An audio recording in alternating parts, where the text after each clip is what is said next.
mình nè.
Well, hello everybody. You guys caught me in the middle of firing up the stream. We got all kinds of people rolling in here. What is up? Happy Thursday, everybody. Welcome, T-Sac. Nice to see you. Texas One Flyboy. Tim Dog. Howdy, howdy, howdy. 757 Spy. Hello, Dave. What's going on? Tim Dog, Canadian Bear, hello. Halo, howdy, howdy, howdy.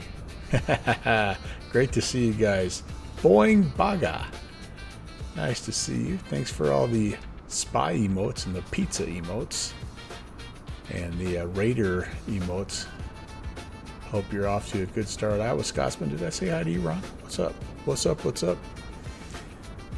Yeah, welcome to Boise, Idaho. We're going to fly the baby bus up to Jackson Hole, and wouldn't you know it, as I was setting up about a half an hour ago, full coverage.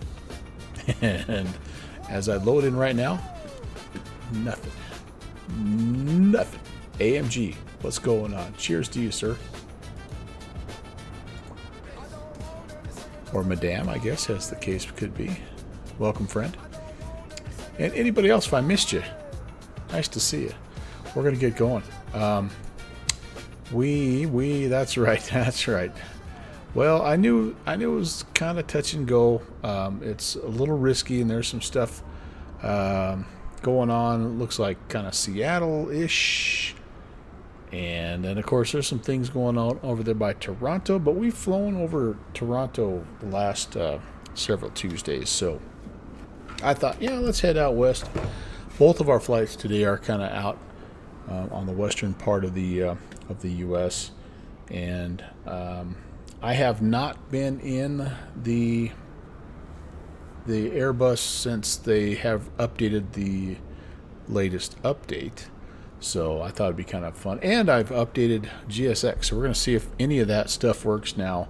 And this is just a little short hop up to Jackson Hole. Should be a nice, pleasant flight, even though we won't have any ATC, but that's all right. We'll enjoy hanging out together. And yeah, let's get things loaded up. I have the the sim brief information already in. So we are going to load the aircraft, and I'm going to give it a shot here. In fact, I'm going to try to do the boarding and the refueling, and let's see what happens. I've been getting a Coatl error. Amic, hey, good evening. All right, don't move. Nobody move. Nobody move. So we'll see. We'll see what happens. And, really, truly, all I've been using GSX for lately has just been pretty much the pushback function. I'd really like to see if I can, get all the loading stuff figured out here. I think it's kind of fun. It looks like the doors are opening anyway. Oh, here comes an unnecessary. Oh, I guess he's going to the back. Okay, cool. Well, hey, we've already made it farther than I did earlier when I was setting things up. So, what the...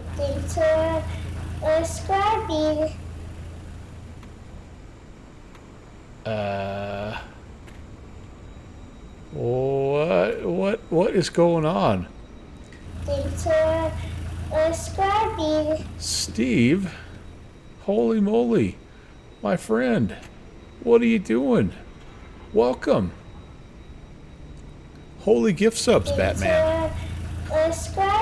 Steve PHL coming in with the Monster 10 gift sub bomb. Wow. Doggone it, man.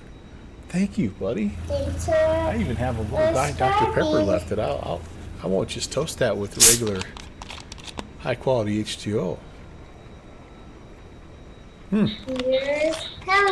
Holy cow, dude. That is crazy. I don't know if I've ever got a 10 gift sub. That's amazing. That's absolutely amazing. Thank you very, very much. I completely lost where I was. Welcome, Pentagon. What's up? It is raining subs. That's right. And I know it's September and all that stuff, which is cool as well. But man, I appreciate it so very much, and far too generous. Good to see you, Steve. Hope you're well. I was listening for you on our virtual USA Flying Club event the other day, yesterday I guess it was, and I think I must have got going either a little early or a little late.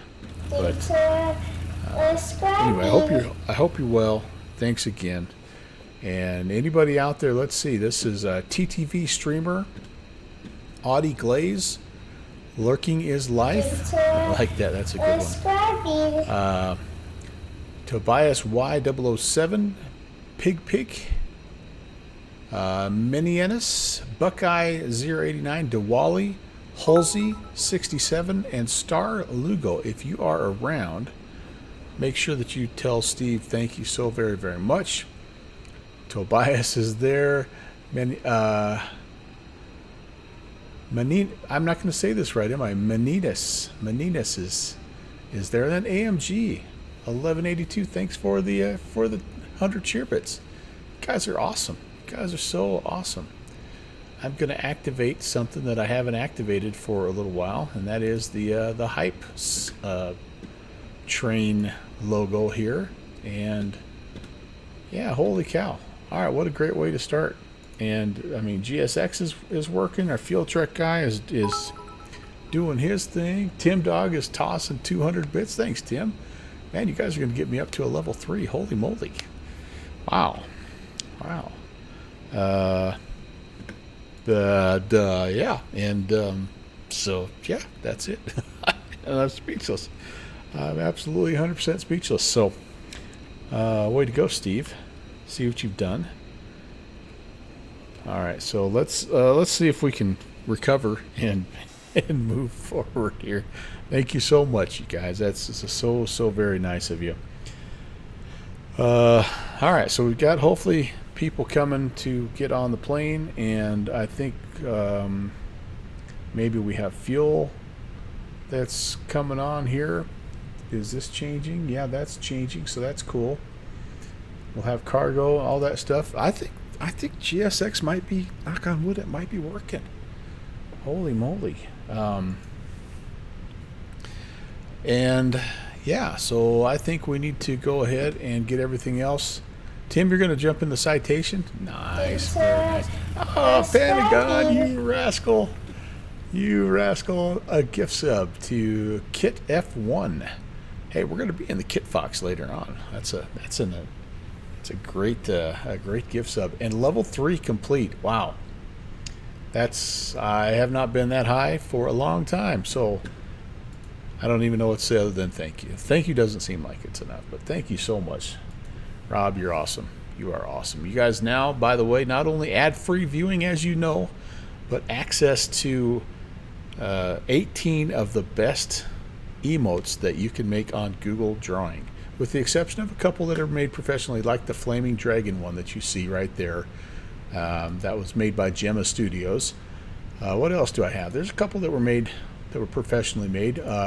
Good Fixins. Good Fixins is responsible for the bubbly Dr. Pepper. That's a pretty good one. Oh, here's another one from Gemma Studio. The moving eagle. And then seems like there's a couple other ones here. Yeah, this one, I don't remember who did the fire. That was probably Gemma Studios also. For a little while I went through this phase where I caught everything I flew on fire. So the fire starter remote came out. I don't remember who did that one for me. And then Keela, you guys will remember Keela from the 757 Spy channel. She actually was the first one to make me an emote, which was really, really cool. Can't hang out off to watch the Eagles. Oh, hey, dude. That will be cool. I'll have that playing in the background myself. And yeah, fly Eagles fly, baby. Great to see you. Thank you so much, buddy. And again, hello to you and your family. Hope all is well. Enjoy the rest of your evening. So anyway, let's do this thing. So I'm on a turnaround state, as you guys maybe have heard. Something I'm trying to do in the Airbus, just to fly like an eagle. There you go. Something I'm trying to test out in the Airbus instead of being cold and dark, because I'm trying to be in a turnaround state, simply because that's a little bit more of a realistic state for someone hopping into the aircraft. So that's kind of where we're trying to start it and leave it. And I'm going to see how I like it, because I do like my cold and dark, but I'm just trying this out for a little while, so we'll see. Anyway, we've got, obviously, the Adirs are aligned. We've got power. We've got air. I think we've got a nav light on. Yep, we're good to go there. I was going to turn some intake light on because you can never have enough intake. And I don't know, we might need some dome light here. It's getting into the late evening hours, and so it's probably not bad to have just a little bit of that stuff. Whoops, turned on. Okay, so the adheres are aligned. We would normally be trying to get some clearance here, but again, unfortunately, nothing but LA and Seattle right now.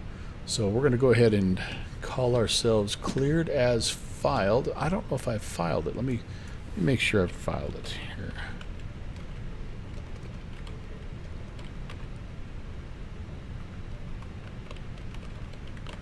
I think this is us here. Boise, yep, 37,000. Yeah, that'll work. And we'll go ahead. Yep, no ATC, so that's okay. We'll go ahead and we can do our thing here. Forgive me for my voice. We've got the worst wildfire smoke going right now, and it is just absolutely kicking my vocal cords butts. So I am, yeah. Hey there, speaking of the devil there, good fixes coming on in. How's it going, man? Good to see you, Brett. So let's go to the INIT page and let's request and get things going here. So yeah, I'm going to be a little raspy tonight, unfortunately. But I tell you what, it's really, my mom and my wife both have some pretty serious. They both have been homesick for a couple days, and so it's really getting after them. I'm hoping I'll stay healthy here. Can't really afford to get sick at this point, but anyway, it's just been one of those weird weeks as far as that goes. The smoke's coming down all the way down from Canada, and then we've got a couple of fires in the mountains kind of around us too, but it just is insane. Hey guys, thank you so much for the level 3 hype train, and I really appreciate it. I've only been able to recover and set up the locomotive there, so well, I'll let you know. Actually, it's going okay.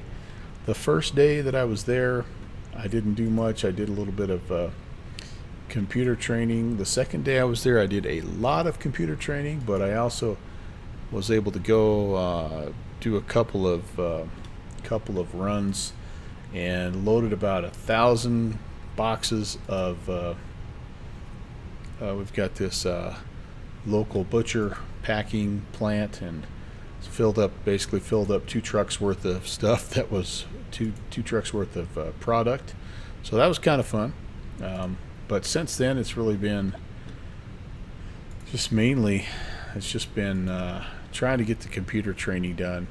So, but I'm enjoying it. I mean, it's gonna be, I'm going through the stuff that's not so fun, so that I can get to the stuff that's gonna be a little more fun, if that makes any sense. All right, we're gonna take the Boise 3 off at 28 left, and as soon as I do something exciting, I will share with you for sure. For those of you that don't know, I've started working part-time for FedEx, and so yeah, it's been quite a change, but I'm really looking forward to it. I feel like so far so good. Like you get a sense when it's been a long time, first of all, since I've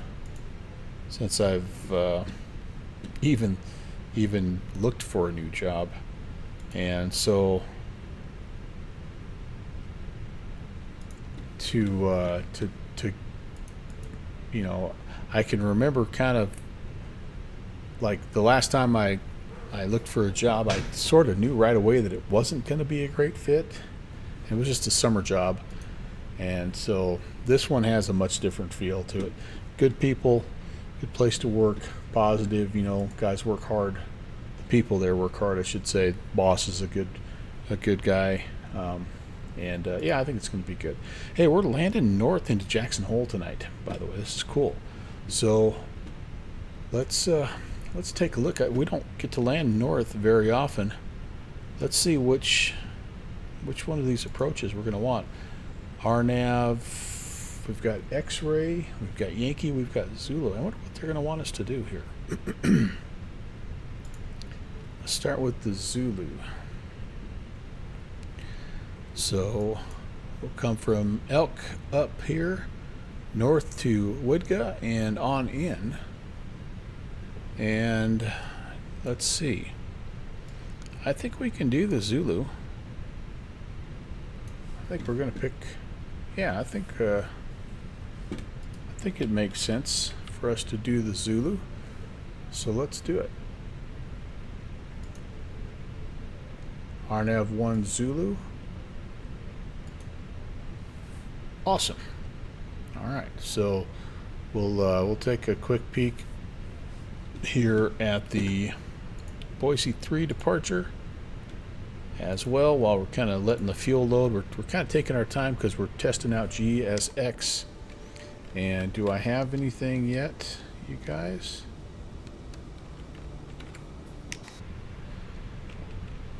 Let me see if I've got, oops, trying to get my outside view going here, guys. Looks like we're still maybe taking on fuel.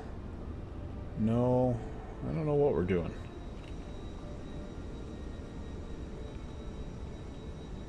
I'm not 100% sure what we're doing here. Let's see, we've got, oh, boxes are going in right now. Hey, speaking of, we're getting boxes in, so then hopefully the passenger bus will come. And if that doesn't happen here in the next minute or so, yeah, we'll just do it manually. That's okay. But yeah, let's take a look. Boise 3 departure off at 28 left. I think I might have had that pulled up already. Yeah, so we're going to be 278, and then we're going to be, it's a top altitude of 16,000. We climb to 16, and then we go on our assigned radial there. So just basically runway heading, and then we get radar vectors after that. So for us, we'll be runway heading, and then when we're clear of the terrain, I believe from memory, if we're going off a 28 left, I believe they make us hang a left to come to our fix. I think the 28 right, they can turn you out to the right. But with the 28 right, you have to worry much more about the elevation. But anyway. Oh, you have tower. Yes, all right. And an ATIS. Very cool. Okay, so let me get that. That'll be cool. Thank you, Tim, for pointing that out. We'll tune in tower. All right, I see an information Bravo. And altimeter is 2982. It does look like, oh, there comes our ACARS. And very good. Fly runway heading 16,000. So that looks good. And then everything else is as filed. Excellent. Excellent. And yeah, 28 left, 28 right. So it's possible we might be given 28 right. But we're gonna just keep that flexible. And Tim, you also got the PDC? Yes, I did as well. So that's good. We can punch in some info here. I now have a transponder code of 4212. Let's turn that on. Let's turn this to TARA. Since we're down here, let's go predictive wind shear. Let's do all that stuff here. And how are we doing? Are we boarding anybody yet? It looks like we're hung up on the luggage. So here's what I'm going to do, guys. We're going to reset. We're going to come back out here. We're going to import from SimBrief. It's not going to be happy with me because we're pretty late. And I know sometimes GSX doesn't like that either. That might be why it's not loading. That might be why. Sometimes it will not load the passengers, if that's the case. But anyway, we'll go ahead. We will, let's see, we want to, why don't I have a, let's re-import, okay. Dismiss that. Okay, now I can I not? Oh, this is not good, you guys. I should be able to load my aircraft, and I don't have that ability. Can I do this right now? I've never really done it this way. Alright, I'm such a GSX rookie, you guys. It's probably kind of painful to watch, I get that. Alright, 144 passengers. Let's just do it. Have you guys ever done it this way? 144, enter. Cargo is 7920. I've never done it this way. We're going to see if this works. Fuel is 12,030. Enter that. Apply that load. We're going to go instant. Hey, that worked all right. That worked all right. Okay, beautiful. And then we're going to send that to the MCDU. That's good. And all right, very, very good.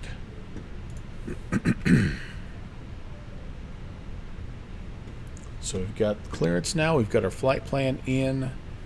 We can go ahead and do a quick departure performance calculation. Let's get the load sheet data, the live weather. Let's calculate 42, 42, 46. Flaps 1, down 1. We're going to both flex 70. Send that. It's sent. Sorry about that. Let's put all that information over here. 42, 42, 46. Yep, that looks good. Flex 70. Okay, awesome. Awesome. And I think you guys are ready to go. Let me quickly step through this just to make sure there's nothing weird. So we're departing on runway heading. We're going to get vectored back to feather somehow. I don't know if it's left or right hand turn. We're going to go over the hills, and then we're going to head north to Moss, and from there we're going to go straight into Jevum, and yep, right straight into Jackson Hole. You don't land north into Jackson Hole very often, so this is going to be kind of cool, hopefully anyway. 16,000, we'll set that as our initial altitude. and then real quickly, how about 2982?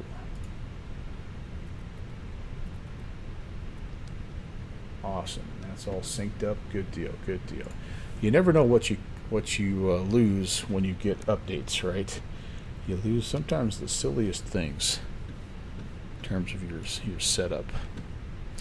All right. So my ACARS tells me that doesn't really give me anything as far as like contact for push or start. So I'm going to give him a call and just make sure we're okay to push and start. And then we'll go from there. Boise Tower, good evening, United 816. We have information. Bravo requesting push and start from gate 17. United 816, Boise Tower, good evening. Thanks for Bravo. Ramp is uncontrolled. Advise ready for taxi. We'll give you a call for taxi, United 816. So we're going to push back. We want our tail to the left and our nose to the right. Ooh, I guess I wasn't quite ready. I need to get the APU going here, don't I?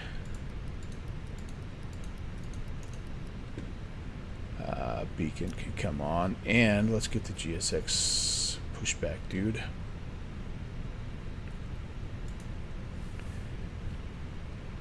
we get our door open? Yes, we did. So we can go ahead and start. While the dude's coming, we'll monitor the APU startup, and we'll be ready to go. Happy Thursday, everybody. Tomorrow's Friday. Word on the street, right? Tomorrow's Friday, baby. And, yep, we're getting some APU going here. Passengers boarding started. Oh, passenger boarding started. Oh boy. I don't think so. I think we're a little messed up. I don't know.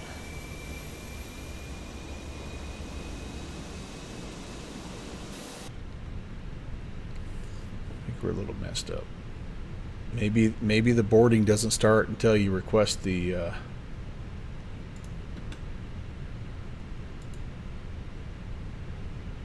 see, they're all on. All right, there we go. Oh, wait a second. I just lost it. Yeah, it's not loving me right now, is it? Reset. What? So it thinks it's boarding us right now. All right. Yeah. See, this is, I get this message every now and again. Scheduled too late and then doesn't like to board.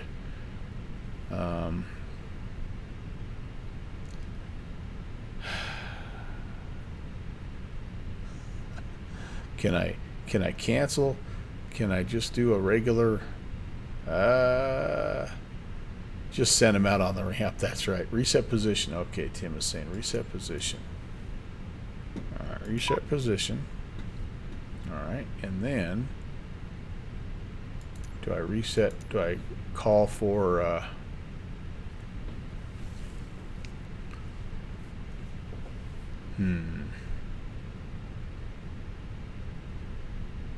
Okay, prepare for pushback.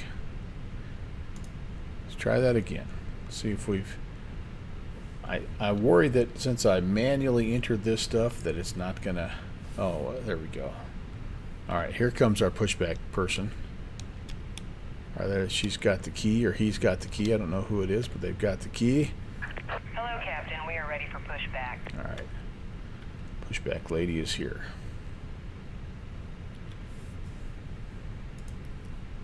The bleed's gone.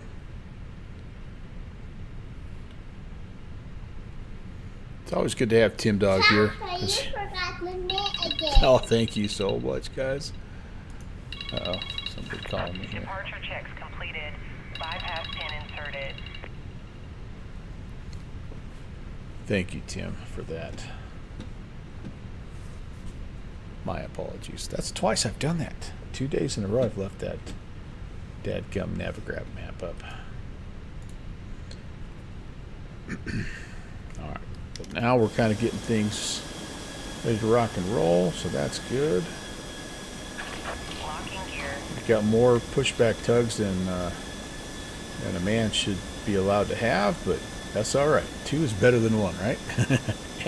and that guy's just going to sit back there with the little mobile stairs and make us miss him, I guess. Okay, nose, right, tail, left. Nose, right, tail, left. All right. Release parking brakes, please. Parking brake is released. Commencing push. All engines clear. Start at will. Sweet. Yep, here we go. All right. All right.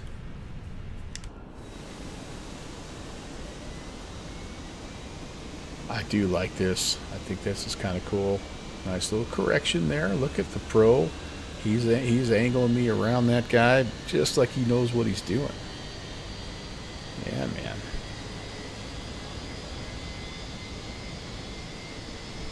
By the way, you would not believe how much training I received today on how to back up. It's a big thing at FedEx.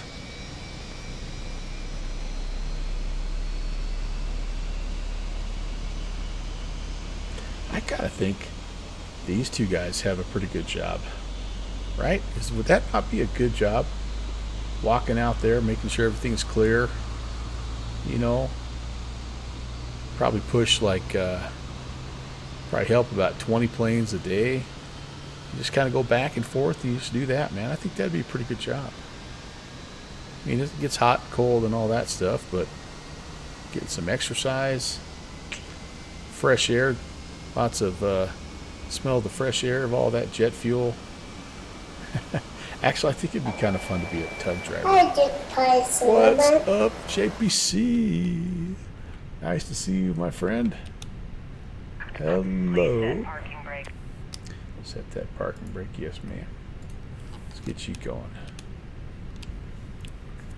JPC of the A319-20 or A321, regardless of engine type, which is your favorite one to fly? Or do you have a favorite?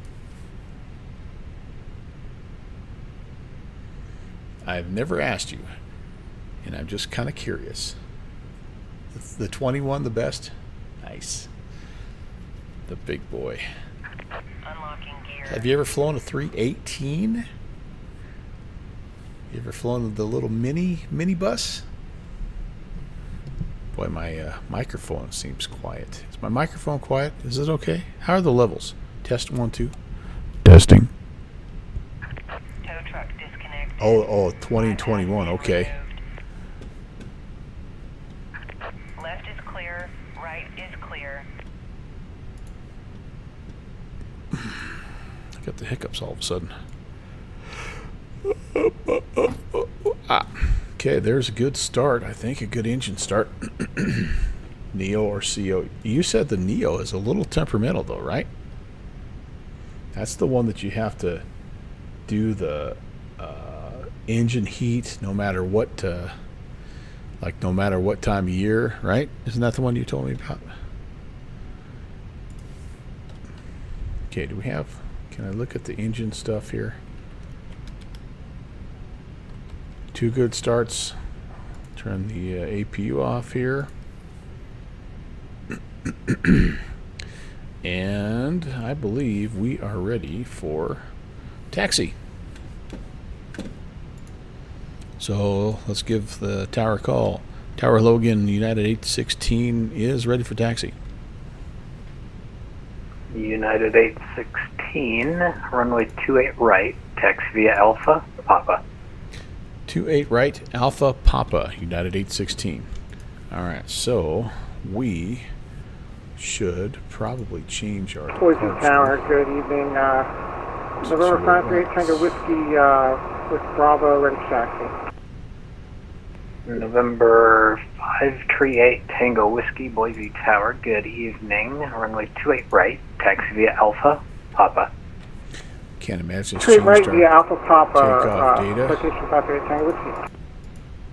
42, 42, and I lied, I'm not quite ready yet. I have to set the flaps 1, and I have to check the flight controls.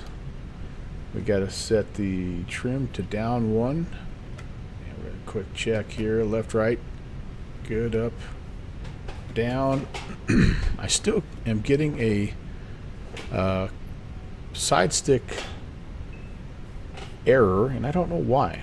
It's very strange. I have no idea. This is the only aircraft that it's not liking my for whatever reason, it's just not liking my my side stick. And it keeps saying you got to calibrate it, and yet I really don't, because everything is ready to go. All right. That's my config. Nothing but green, baby. Heck yeah, I like that. Okay, clickety clickety. Oops, not takeoff. Let's do it.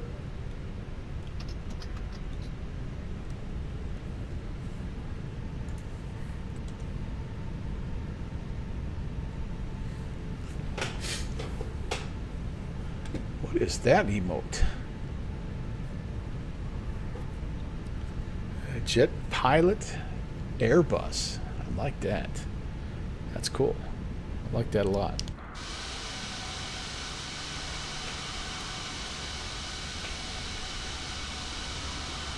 All right, away we go down to 28 right. Like this scenery, by the way. I think this is Boise is a it's a vertical sim scenery, right? So initially, I was gonna fly out of Salt Lake City, and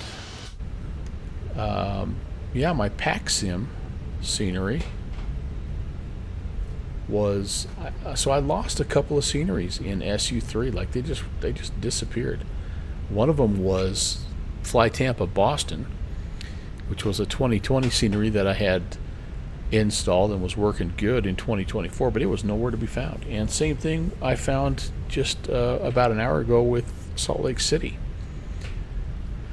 It's a 2020 scenery that is it was just gone. And so I don't know if you guys have had any pack sim scenery, but very tedious and frustrating process to get that installed. So I went through the process, and to their credit, they got back to me. They gave me a new download link. So you got to get in your email, find your original download link, request a new download link, which they send you via email, that you use to download an installer, which then downloads the scenery. So like 6 steps for what should take 2 steps. Well, the downloader didn't work, so I had to reach out to the guy, and again, to his credit, like he got back to me right away, but it looks like maybe I have to go in and freaking delete some scenery plug-in cache or something. So I'm not very happy about that. The cabin is now secure for takeoff. And needless to say, I don't know if I'm going to do it. I like the Salt Lake scenery. It looks good. I like flying out of there, but I'm kind of like, I'm a little cranky about it. And I told him, I'm like, this is way too cumbersome. Like, why does it have to be this? I'm not a big fan of that extra install step, I guess. I don't know why you have to have that. All right, let's park it here. Let's make sure we have everything we need. We've got November 421 taxi Charlie on. Mike, Boise Tower, are you up? Ready for departure, United 816. United 816, runway 28 right, line up and wait. 28 right, line up and wait, United 816. All right, we've got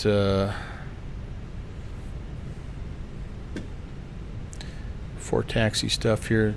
Taxi lights on. We're going to turn the runway and the takeoff and the strobes on. Spoilers are armed. Takeoff data is set. Transponder is squawking Charlie. Predictive wind shear is on as well. Auto brakes are max. Flaps are set. Strobes are on auto, so I don't have to turn those guys on. They'll come on automatically. Our final is clear. Runway is clear. I think we're about ready here.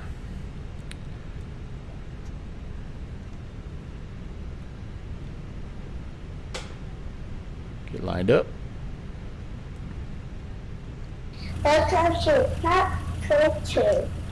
Hey, we got a follow from somebody. I don't know who just followed. United 816. Netminder. What's up? On Welcome. departure fly runway heading, winds 270 at 11, runway 28 right, cleared for takeoff. 28 right, clear for takeoff, fly runway heading. United 816. All right, guys. I think we're ready to go. Let's do this.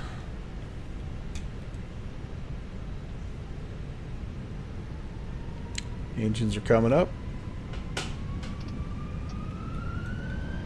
Takeoff power set. Oops, we're not on flex. We're on MCT. I don't think that's right. Manual thrust. I don't think it's supposed to be that. Did I go too far? Okay, maybe not. We're going to roll with it. Airspeed's alive. Citation 8 Tango Whiskey, runway 28 right, line up and wait. By the way, Runway Tim right, in the runway Citation 28 X will be a Tango little Whiskey. faster than us in the Airbus.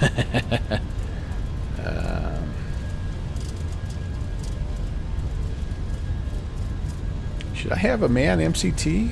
Should I be aborting here, JPC? It's too late now. We're committed. Alright, V1 in R.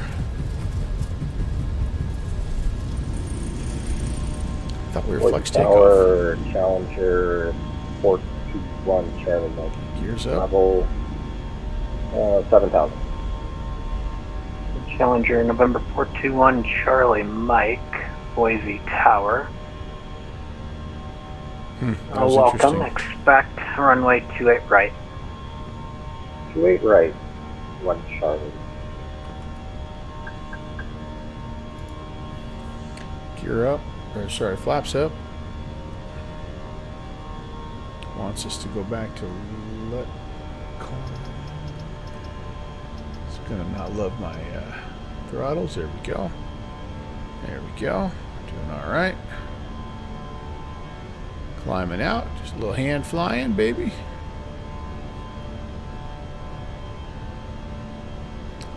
Point the nose down. Get a little airspeed built up. Got to get over those mountains. Citation 8 Tango Whiskey on departure fly runway heading. Winds 27011. So I worked through that process, Tim, and I Clear think for takeoff I runway have 28 right, runway heading. I think I have everything where it needs to be. I know you tried to check in there, but yeah, I don't know. United 816, Salt Lake Center is offline. Frequency change to advisory is approved. Have a great flight. All right, thanks for hopping on. Appreciate it, and you have a good night as well, United 816.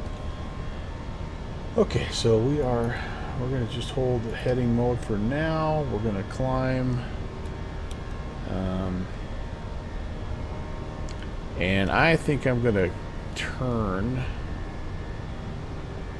Oh, we're only at 5,000 feet, so I'm not loving this. So I'm going to turn. We're going to turn southbound here, just to kind of fly a little bit of a left-hand pattern. Let's turn 180 initially. We'll keep the climb going.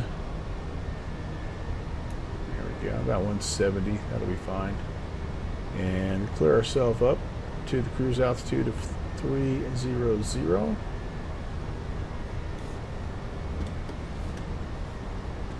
And Boozy did, but you didn't have to. Well, Tim, I'll look at it again, but like I said, I feel like I worked through that process.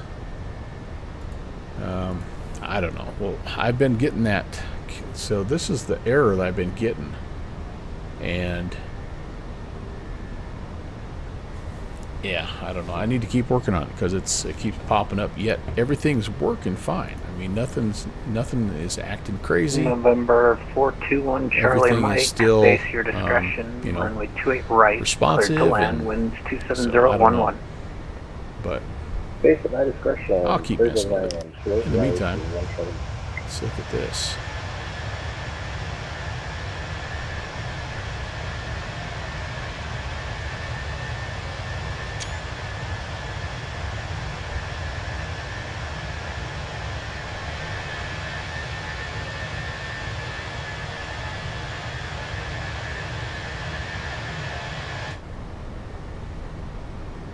Doing all right.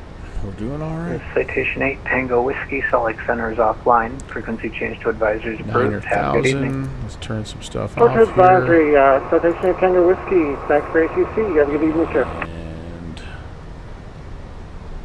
okay, I should go to 2280. We can still listen to Tower 1810, right? You guys know how much I like the chatter. Let's get him tuned in. And the other thing, besides just having a little bit of radio chatter, is it's always good practice, at least for me anyway, because I always forget. It's good practice to remember how to monitor COM2. And that right there, my friends, will do the job. Boom. Every aircraft is a little different, right? So good to practice. Awesome. All right, we're on our way, and I believe we are going to be plenty clear of terrain. Whoop whoop. Terrain. Pull up. Terrain.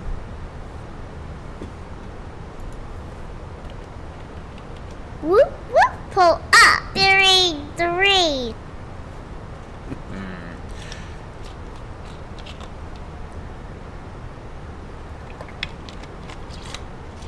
Well, that was sure nice of that guy to hop on tower for us. Probably building some hours up.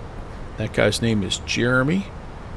And yeah, if you're looking for a place to fly, come give him a little traffic. He did a nice job.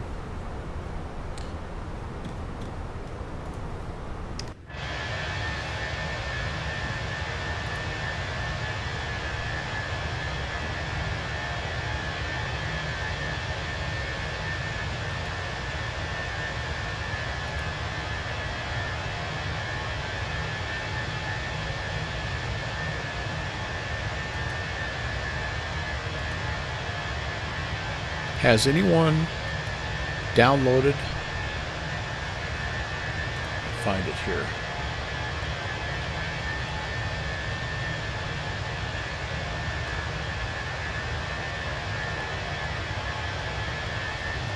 See if I can find it here.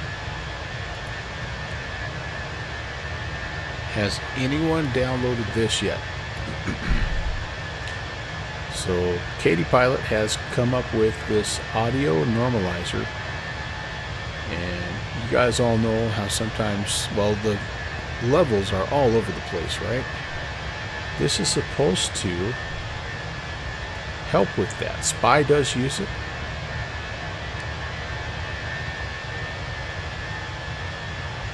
I'm interested to see how well it works. Because that's one thing I struggle with, is trying to find, pilots on VATSIM can be super quiet or blaringly loud. This app sits between those clients in your ears. I'm going to download it and maybe fiddle around with it later on.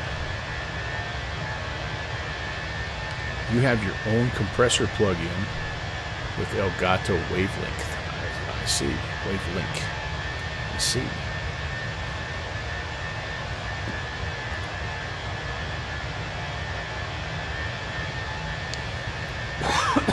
Pardon me. Iowa Scotsman. Yeah, let's test it out, man. Let's see how it goes. Well, how nice is this little Rocky Mountain sunset, huh?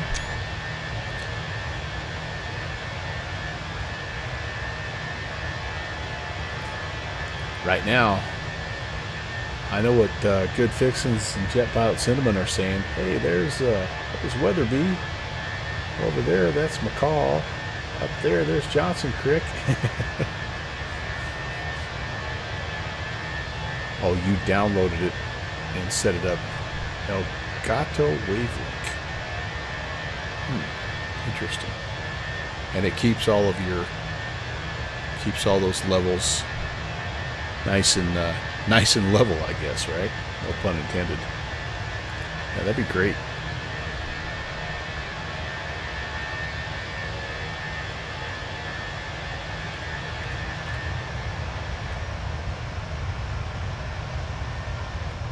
Sounds are fantastic on this, aren't they? Wow. Did Boris do the work on this update?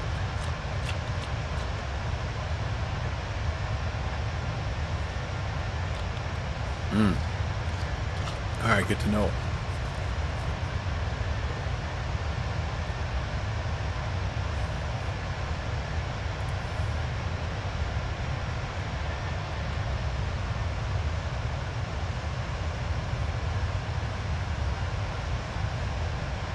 Lovely, lovely, lovely. All right, I'm going to hop back in, get some, probably need to get the QNH back to standard. See if anything else looks crazy. We're making good airspeed, climbing out, and everything there. Can turn the spoilers off. Everything else looks good. Captain Sonante, is it looking okay? Actually, if I'd have known JPC was here, I should have been over here.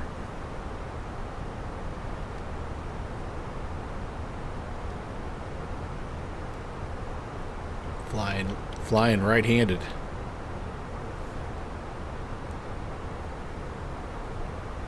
Okay for now. You got to give me credit, JPC. That's one of my better departures. right? It's not, the airplane's not hollering at me. We're doing good. The flight attendant lady even talked to me in a nice voice. This is JPC's view right here, isn't it?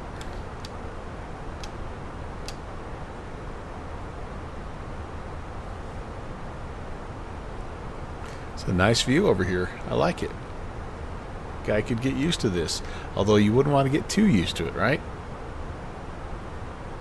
Speaking of Katie Pilot, people were talking to her, one of the last streams I caught, I think last week, and you know, you guys all know she's moved over to the left-hand seat, and people were wondering if I think she was flying,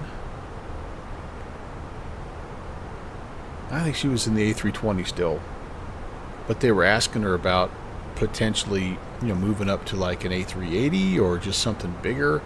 Well, she was on again today. That's cool. And she kind of had a pretty interesting perspective about that. She said she was not in any hurry, and JPC, this will probably speak to you as well because you probably have a similar plan. But she said the problem with moving up too quickly is that you can be a first officer in like the A320, and if you move too quickly, then you go back to being, or sorry, you can be a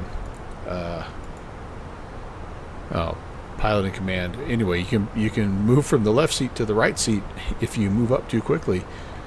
She said that though that her company gives pilots the ability that when they earn enough hours in the left-hand seat, then they can apply to move to different aircraft and apply to be again in charge as opposed to being first officer. Why am I drawing a blank? Pilot in command, whatever. Anyway, but I thought, oh, that was that's a good idea. You know, definitely. Center Giant 15. Yeah. Oh, most airlines have a seat lock of some kind. I see. Cool. Band Slam. What's going on? Hello. So I guess I would assume you're probably gonna try to do something like that. Giant 15. Work your way up over to the left-hand side, and Nate Wolf, what's up, man? I was so glad you're on yesterday, Nate Wolf. I didn't realize that my follow had been unfollowed and all that good stuff, but great to see you. Great to see you, my friend. Thanks for popping by. We're doing all right.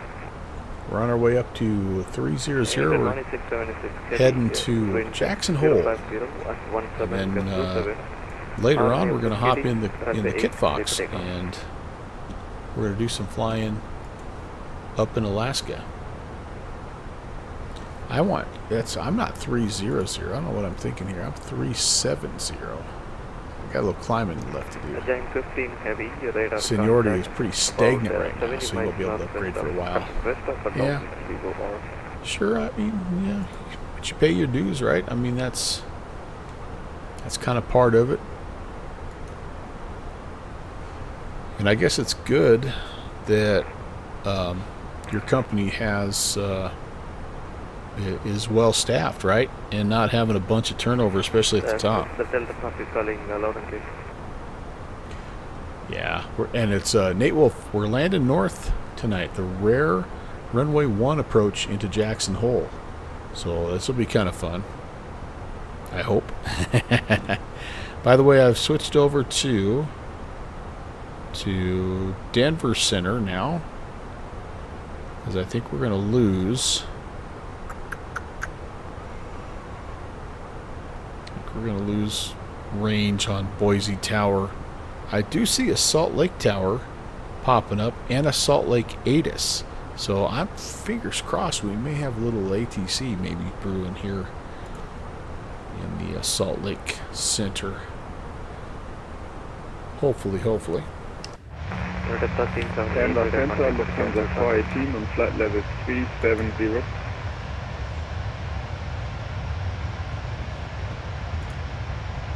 1378 line, maintain flight for 200.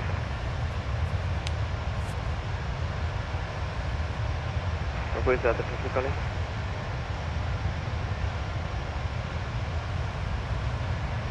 Unit 1676, radar contact verify altitude passing. 1676. Apologies for the ad break coming up. Ah. So he's covering both. I see. You're right. No, it's no, it's Jacob is one and Jeremy is the other. I wonder if it's the same dude though. Same last name. Oh, that's what you said. Same last name. Yeah. Maybe. That'd be kind of cool, wouldn't it? Have your brother Any traffic checking in now? doing VATSIM ATC with you. That'd be kind of sweet.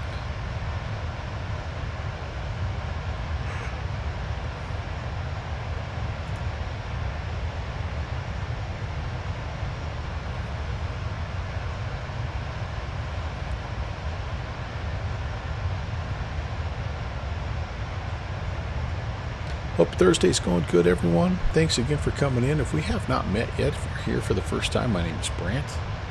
Thank you so much for tuning in to the Melvin Leroy channel. On our way, Boise to Jackson Hole, and then up to Alaska for some bush flying in the KitFox.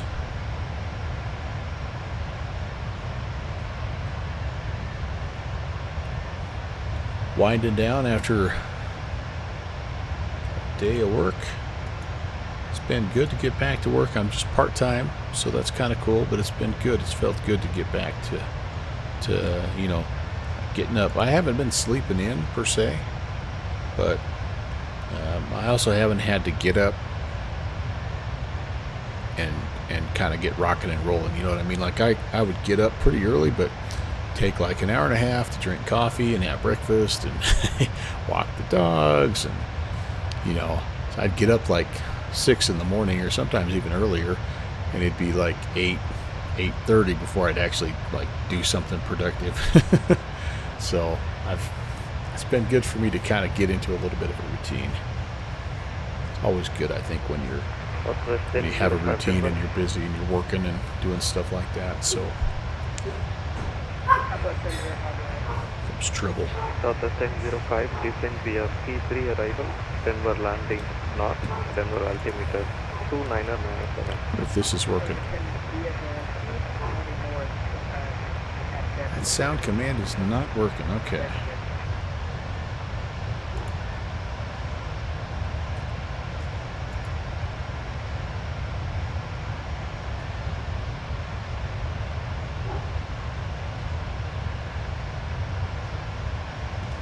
Oh, maybe it's this.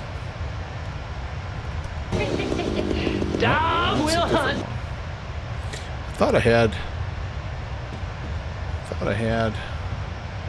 Oh, there it is. All right. Yeah, I see what it is. This is too long. I need to shorten this. Is this the whole song? This might be the whole song. I thought I had a snippet. Alright, well, we'll listen to the whole song. United 1378, proceed direct to Trembling Vivo on Romeo Lima Golf.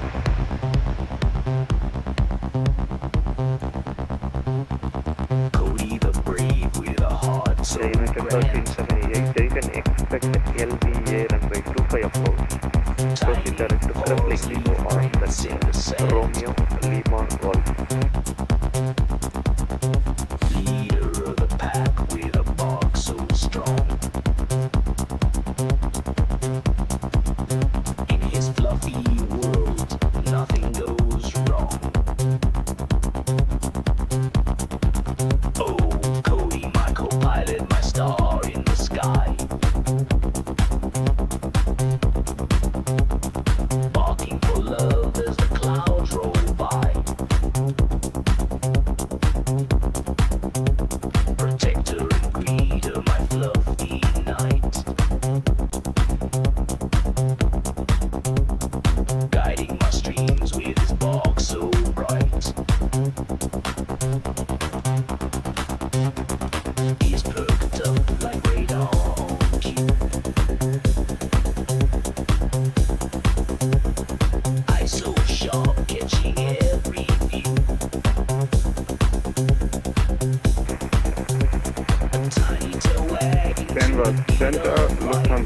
team and flight level 370. With Cody around, there's no room for strong. Oh, Cody, my co-pilot, my star in the sky. 0664, Lufthansa flight team. Protector and greeter, my fluffy knight. Suggestion 125 Delta Zulu Denver Tanzania. Guiding my streams with his box so bright. Through the VATSIM skies and If he only knew. streams. He's the hero of all my dreams. Route 1380, runway heading, flight maintain 9,000. In my heart, he's forevermore. Oh, Cody, my co-pilot, my star in the sky. Get a shot of the Tetons we're coming Route upon here. 1380, enable squawk As the clouds roll by, They're a little ways off yet. protector and creator, Route my 1380, enable squawk item please. guiding my streams with his box so bright.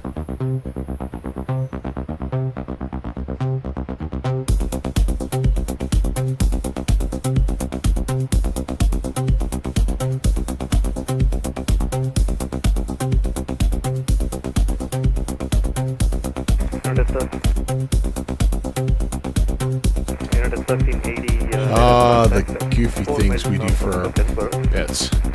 Turn right, heading 090.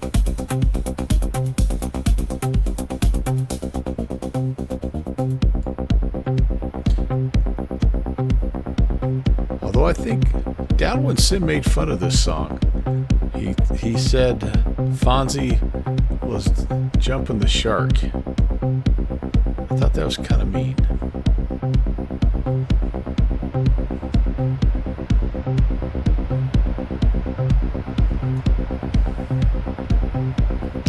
Route 1380, expect to access for ILS runway 35 left approach.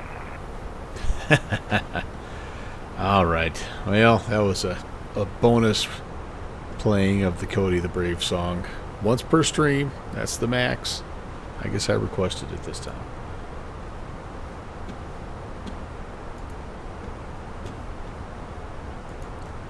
All right. So let's see here. We are making some progress here. There's skim, and then there's the turn. We start to head northbound. So this is interesting because they have it.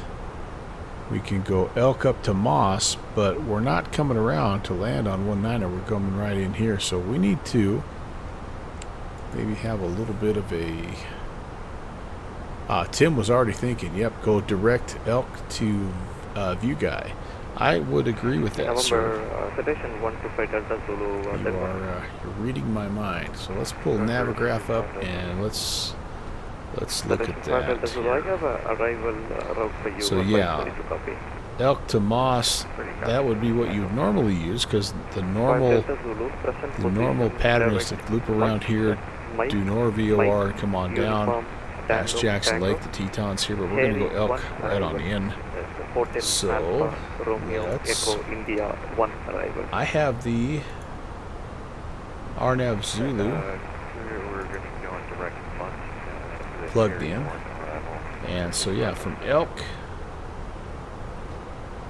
we're going to go. So, I don't know. Do I have Vuggy in there? Let's see. What do I have? Let me move over so we can all see together here.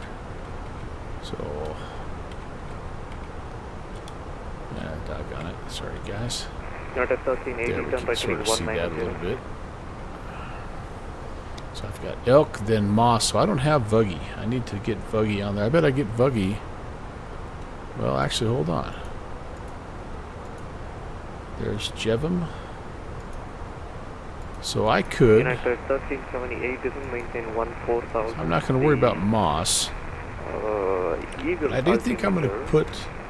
I am going to put Vuggy in there. So let's see. I'm not sure why that didn't get put in there, but let's see if we can insert here. VGUY right after elk.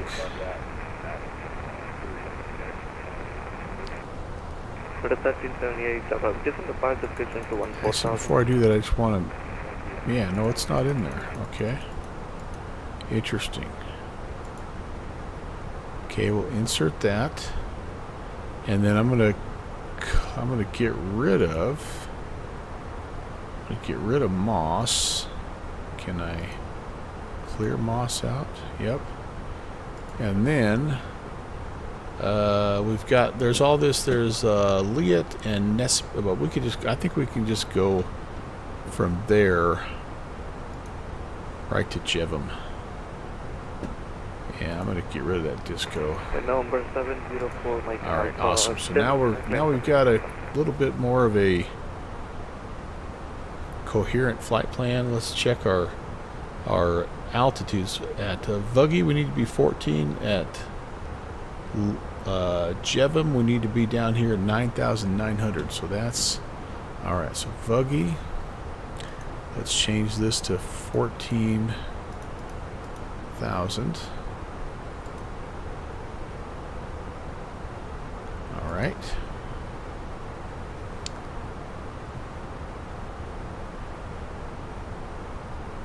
Oh, Vuggy's on the all new transition.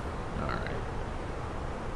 Well, you know what? We've got it in for now. That's fine. And then Jevum. 9,900. Okay. Biggest And change then for Widga, we got to be down to 86 at Widga. Let's just make sure that's in there. 86. And then how about our speeds here? I don't see any speed restrictions here. It just kind of is calculating that for us. All right, let's look at let's get the information in here for our destination. Unfortunately, we didn't ever have Salt Lake come online. That's okay. Let's come over here. We can grab the ATIS information here. I don't know how well you guys can see that, but good evening. Radar contact 312 or 312, 10 statute miles, clear, temperature 27, 3007. So we'll put that in there. Time 15, contact Albuquerque Center on 132.8. Temperature 27. Albuquerque 132.8, giant 15. Winds 30012. All that United 1378, cross crumbling VOR at about 14,000, cleared LDA runway 25 approach. And then, let's see, we're gonna go back here. We're gonna look at that ILS Zulu. Let's get those minimums. Southwest Oh 1005, gosh, I was there already. Sorry. Right The RNP, we have a decision height of 259er. That's our barrow. 259. All right, that's in. Oh, you guys couldn't see any of that because I'm working on that guy right there. So I just put all that information in. Top of descent's now reached. We better get our butts heading down.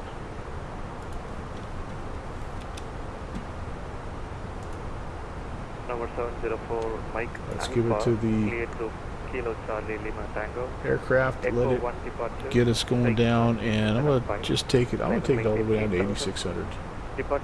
See if we can do it. See if we're too far behind. All right, that's set. Yeah, I wonder how far off we are. Oh no, we're not too bad. There's the mark where we kind of catch up to our descent path, so I think we're gonna be all right. We are maybe slightly free falling, 3,600 feet per minute, but it doesn't look too bad. Should I have ding-donged my... Should I have called my attendants here?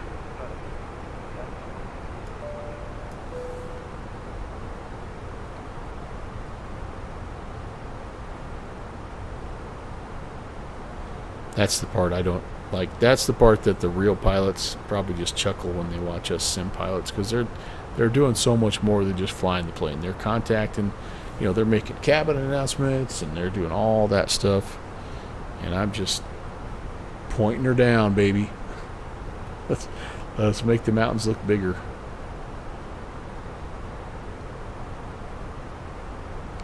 More drag. Got it. Maintain 7,000. Drag. You want drag? I got you drag right here, buddy.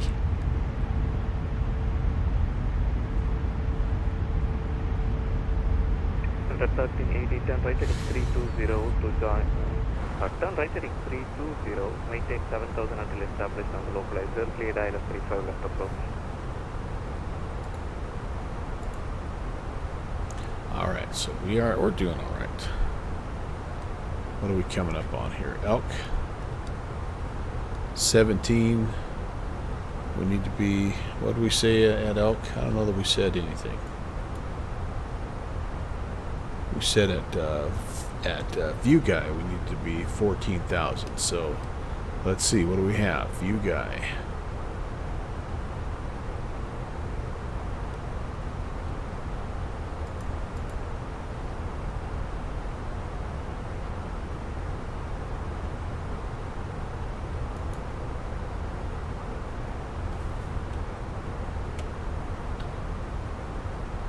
Yeah, we're going to have to work a little bit. I think we'll be alright. I think we'll be alright. Pretty much idle descent at this point in time. But once we catch up to the profile here she comes. No, that's not it. Yeah, that is it, isn't it? That's the profile, the vertical profile. It should kind of mellow out our descent a little bit. And then we can pull the boards back. Yeah, there we go. See, there she comes. Awesome. Okay. Taking those speed brakes off. And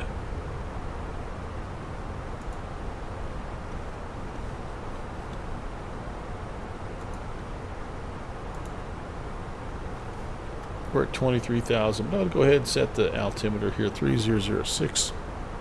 Excuse me. You're at 1380, wind 060 at 16, and by 35 left, late land. We're a little bit early, I know. 3006. Alright, we're going to go speed brakes, or auto brakes to medium. We are going to arm spoiler. We may not be done with the spoiler just yet, but we're going to go ahead and arm it. 1378. And yeah, I think we're going to be alright. 14,000 is the next altitude, and you can see that's right there. So it's just past View Guy a little tiny bit. Teensy bit. November 704, Mike Alpha, runway 35 right. How about let's pull the speed back here and let's just kind of keep an idle descent going. What do you say? See if we can pull that little pink dot closer to View Guy.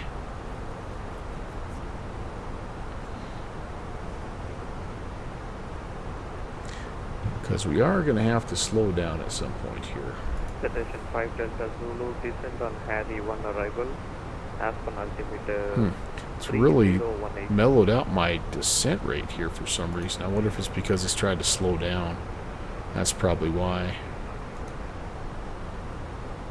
Alright, go back to the speed brake here. I'm not managing this descent super good, if I'm being honest. But you do have to slow down before you can go down in these planes, so you know what, that's alright too.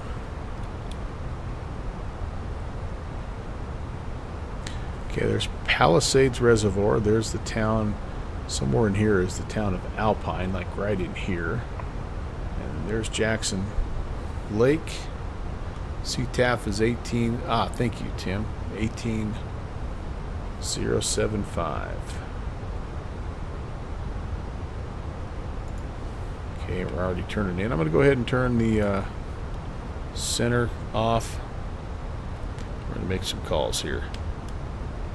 Jackson Hole traffic, United 816 out of 190.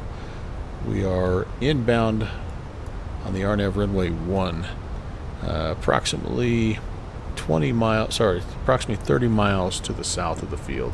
Jackson Hole traffic. Like view guys, 33.4 miles. Okay, so now we're catching up here. We're still going to be a little bit high, aren't we? Yeah, we're going to have to leave these speed brakes out for most of the descent. Sorry, passengers. Hey, Kevin. Choosing. What's up, my friend? Nice to see you. Alright.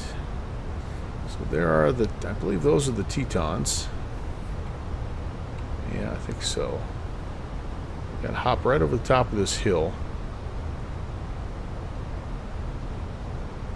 So anyway, the interesting thing about Alpine is it has a little flying community, and I'll see if I can show you. But the runway, the end of the runway, one part of the runway is in Wyoming, and the other part, the little end of it, is actually in Idaho. I don't know how many runways there are that actually are in 2 different states at the same time. I don't know how well you'll be able to see it from up here, but this is kind of interesting. It's just right out here. It's a little flying community.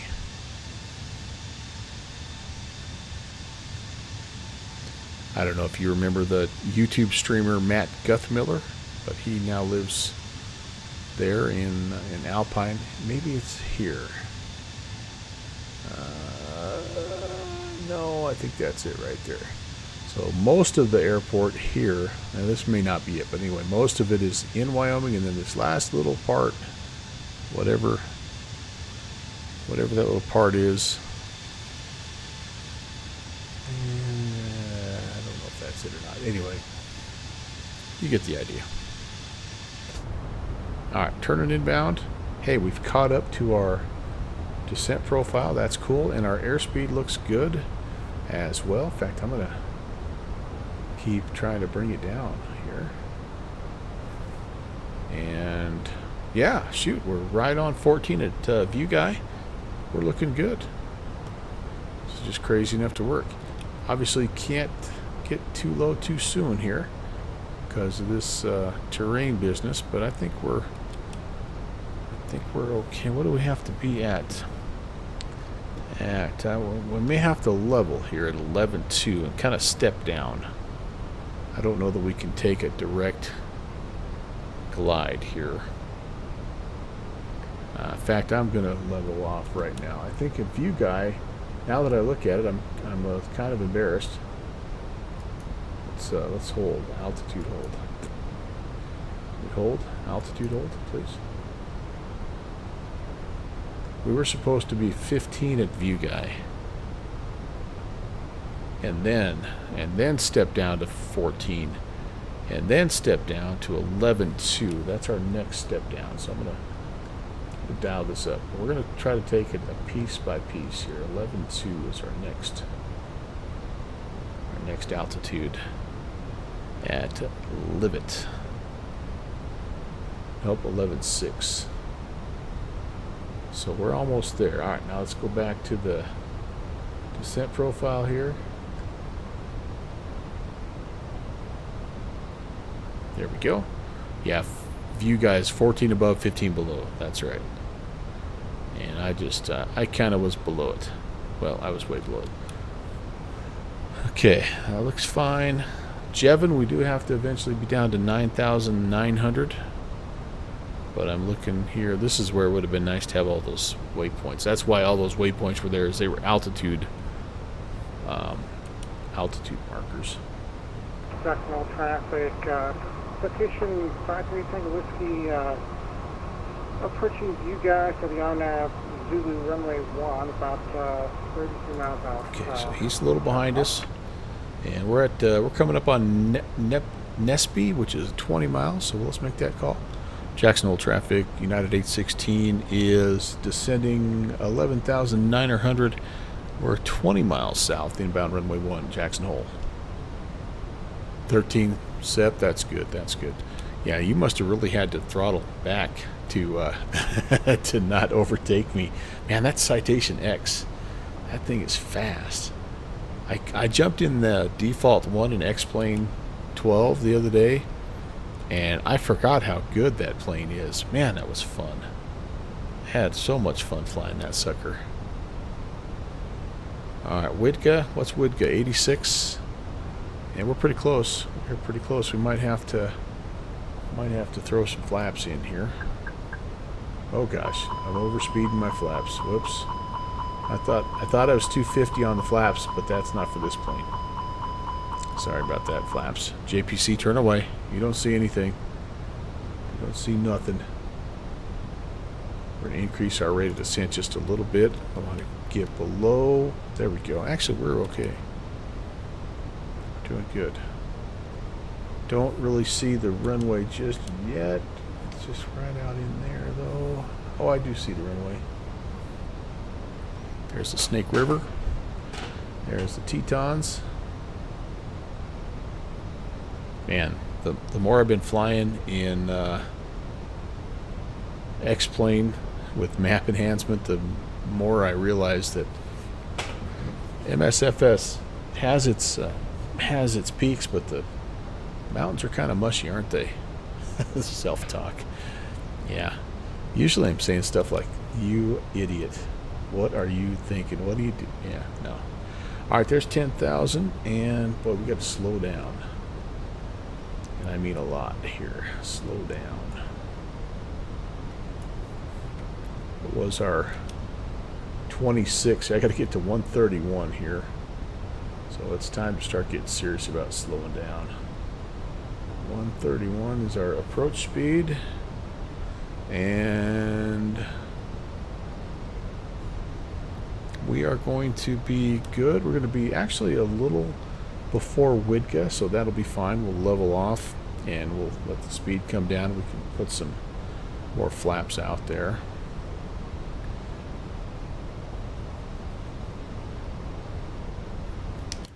Just a little outside view for y'all. What do you think? How you know? Yeah. And it still, don't get me wrong, it still looks nice. It still looks nice, but you just forget how crisp the auto ortho mountains are. All right. Well, we're on. We are on. I think I need the landing systems on here as well, though, for the approach to be activated. Activato tomato. Speed's coming down, looking good. We can go flaps 2. I'm just slightly overspeeding tonight.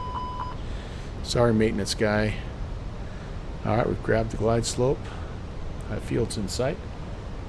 Jackson Hole traffic, United 816, short final, runway 1, Jackson Hole. And boy, we are fast.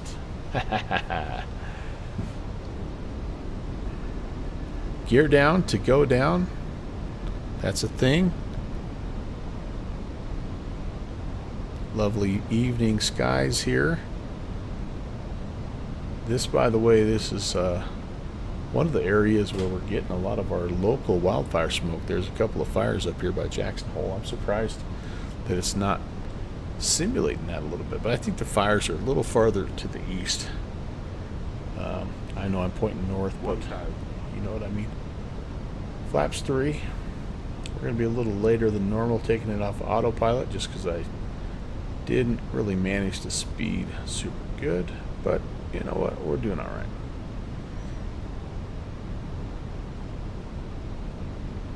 All right, fully configured. Lights are on. Speed brake armed. Auto brakes are set. 500. Checked. Our aircraft, we're a little off. Not sure if this was like a bit of an offset approach or what, but just a little off. I think we can correct.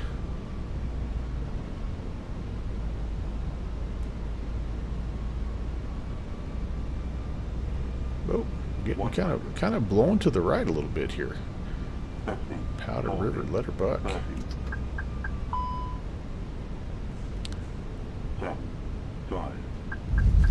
Gonna glide to Montana apparently.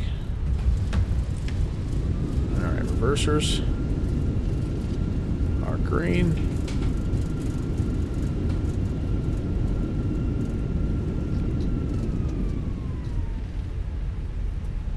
And have to take her down to the end here. Unfortunately. Oops, still have the auto brakes on. Sorry, Tim.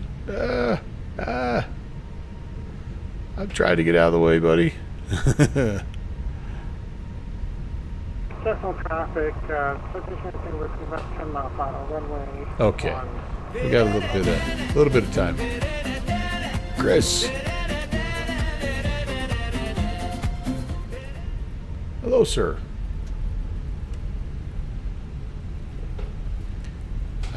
Coming from a stream who landed in an active typhoon in Tokyo. Oh my lord. Like you're not talking an IRL stream like a flight sim, right? Or is that a real thing that happened? Jackson Hole traffic, United 816 is clearing runway 1. Safe landings there, my friend. Thank you, Jackson Hole traffic, position whiskey about a 6 mile final runway 1. Hey, we might have kind of a cool view of this, you guys. Let's do this. And I didn't forget to clean my flaps up. You forgot to clean your flaps up.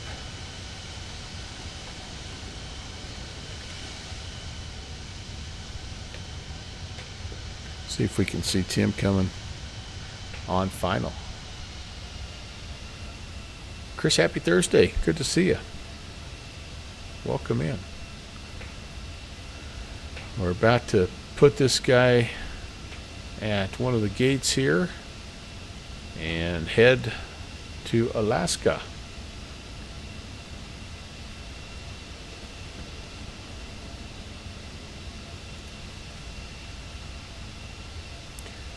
Tim Dog flew along with us. He's in the Citation X, and we're hoping to be able to see him as he comes over the hills there. He was on about a 6 mile final, so it should be just about perfect, like we planned it.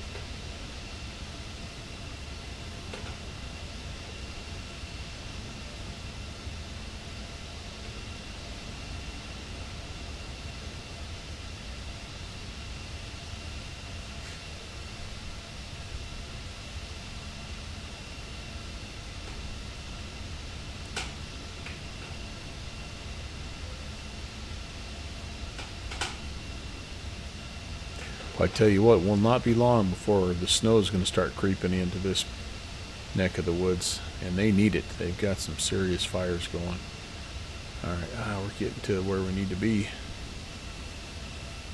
I think we... Central traffic, position and Tango Whiskey, short final, runway 1.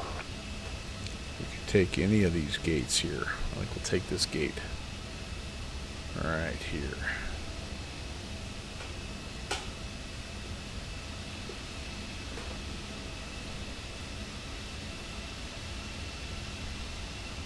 Try to keep our eyeballs peeled.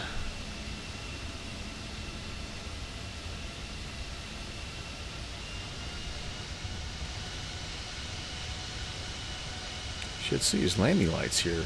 I see him coming.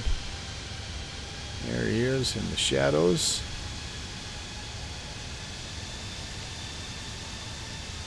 Yeah, buddy. With a little sunset.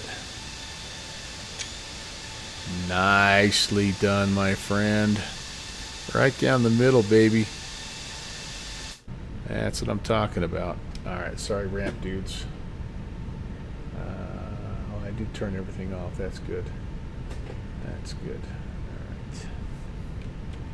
Got anybody helping me here? Huh? This guy's on his phone, apparently. I don't know what he's doing. He's waiting for the plane to come in. Hey, by the way, I'm here. Right here. This is me. Right here. Alright, that'll work. Okay, so let's get it again. We're not going to shut it down all the way, but let's see if we can get it into a turnaround state. And so we're going to call for the ground power. We're going to get the cones and stuff out here. And external power has been plugged in. Probably would have your APU. Start the APU first, cut the engines, then plug in the ground power, wouldn't you? All right, yeah, it is what it is. But we'll leave everything else, for the most part, rocking and rolling. We can turn the fuel pumps off. We can, you know what, we'd probably have, beacon light would come off. Passenger signs. Oh, it wanted to. It wanted to. Can we deboard? Catering. And surveyor. We'll use surveyor.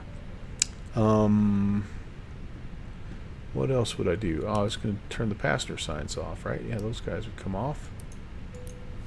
And yeah, I think we would yeah, we'd be doing some of this stuff. Damn, dog, 27 months, dude.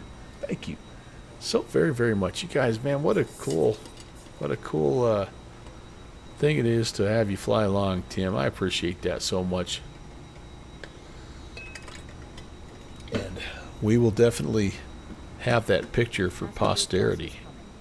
Let's see, let me grab that guy. See how it turned out. That was cool. That was freaking cool. See if I can make this large sized here. Yeah, look at there. He's right there. Look at that. Look at that guy.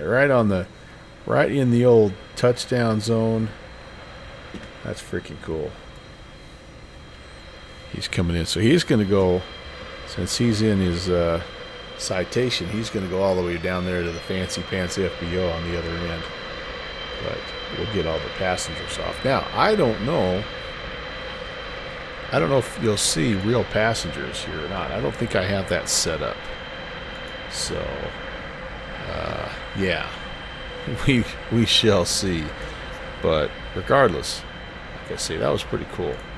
All the way. Never disappointing to fly into this place, that's for sure. Even though I do bust on it a little bit. You know, if you live here, you understand that, okay, it's kind of not really Wyoming, even though it is Wyoming, but it's just like in a tax bracket that is completely different from the rest of the nation. And so we do tease people from here, but I also know a lot of people that live here that are great folks. And so anyway, all right, well, let's see, I'm gonna put that flight sim photo in here showing Tim Dog, and I think I'm gonna kind of wrap this part of the stream up, and we're gonna head to Alaska. So take a second if you need to, stretch your legs, go refill your ice water or whatever you're drinking tonight, and grab your KitFox, and I'll meet you. I'm heading up to 4AK3. That's where I'm starting here, and that won't give you that will not give you. What gives you that? I guess that doesn't give you. Okay, so if you want to fly along, 4AK3 is where we're going to start. So yeah, I will talk to you guys in just a few.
So I'm a little concerned about this hill that I'm looking at. This dip that's right in front of the aircraft here. This could be an issue. I guess we're going to find out, right? Oh, it just rolled down. That takes care of it right there. See, you know what? Sometimes things, they just work out. We're just going to roll down into the ditch. The basic A330 that comes with the weather radar works perfect. The API, yeah, is good. Like that was a pretty good plane to begin with, Beethoven. I remember the only thing I didn't really like about it was you had to do all the calculations for your load and your V speeds and all that. Like you had to do that separately. It didn't have a load calculator for you and a CG calculator and things like that. I don't know if they fixed that or not, but I actually am I'm looking into maybe trying to fly that plane as well, because it was a fun plane. It really was. But yeah, I'm with you, Chris, and I just don't know enough about coding to be able to make that much of a statement. But there seems to be some things that Microsoft Flight Sim should be able to do, because X-Plane has shown that it's doable, and vice versa, right? There's some things in X-Plane that you should be able to accomplish that the Microsoft Flight Sim guys have shown are capable to do. So maybe at some point there'll be a little bit of a merging, a little bit of a common ground. I don't know, maybe not. Maybe the coding platforms are just vastly different, and if it could have been done by now, it would have been done by now. I guess maybe that's the bottom line. So I don't know, though. I don't know. All right, let's check a couple things here. How are we doing on fuel? Half a tank. So to this route, all right, I'm gonna show you this route, guys. Okay, so here's what we're gonna be doing. We're gonna be departing from Long Lake, and we're flying the Rocky Mountains from north to south. So this is roughly like northwestern Canada is sort of roughly where the Rocky Mountains start. So we're going to start up here. This is actually Alaska, so we're maybe a little farther west, but there's some cool spots up here. This is McCarthy, and we're going to start from a place called Long Lake. We're going to fly down here to Jake's Bar. There's a little place here called, I think it's Stool's Cabin, and then we're going to take a little bit of a longer hop over across the way to Burwash. And if we feel good, we might even keep going to, I think this is Long Lake, or no, this is Brayburn. So we'll see how we feel if we make it to CEK2. But the idea is going to be to fly basically north to south along the Rocky Mountains. And part of why I'm doing it is because I think it sounds like a fun idea, and it's one of those routes that we can fly when maybe there's not ATC and all that good stuff, right? But I also am thinking that it might be kind of a fun way to sort of revive our old Bush League backcountry flying, which is currently it's kind of in a little bit of a hiatus because of our main guy. Speaking of coders, the mad scientist himself, Mr. Downwind Sim, he is just like, his real life schedule just went crazy about this time last year, and so did mine to an extent, and I kind of ducked out of it as gracefully as I could, and he kind of kept it going, bless his heart, for probably a good 6 months. And then eventually he also just realized he just was too busy to keep doing all the things he was doing. So anyway, it's been kind of a while since we've done it, and I think it might be kind of fun to revive it, but in a little different format, where he's not responsible for creating all the scenery. And so this is like a little bit of a test, and I plan on doing this twice a month, and maybe I might even pick a day, like maybe Thursday will be Bush League Thursday instead of Bush League Monday, which is what we used to have. I don't know, but the idea would be to have the gang kind of get back together and I mean, do what we used to do as bush hooligans, which was essentially just fly around in different locations and have some fun.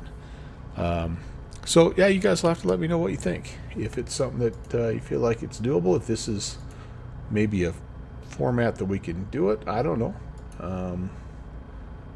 know what? I should have stayed put here. Let's let the satellites acquire, and we will try to see if we can get any kind of a weather deal.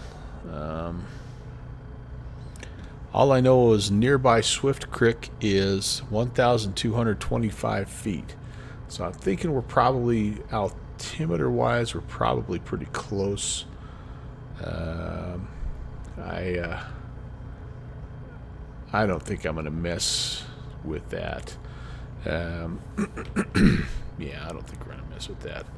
So let's come over here. Let's see. I don't know. It might not be even something we can flight plan here. Tim, I am going to fly on VATSIM. I got disconnected here. Sorry. So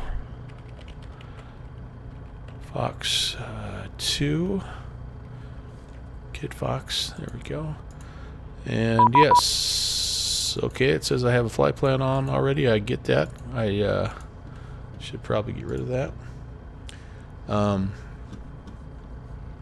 But yeah, all of these you can't find for AK3. Oh shoot.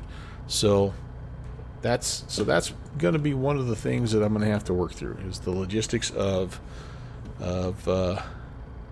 sharing out these sceneries.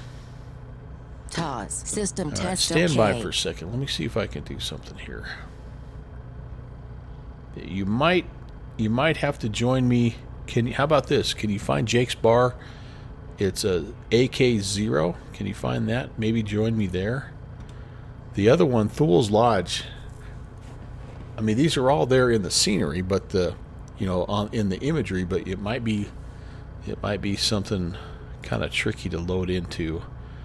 All right, I'm gonna change the route here, and if I was a good streamer, I would have had these available for you guys to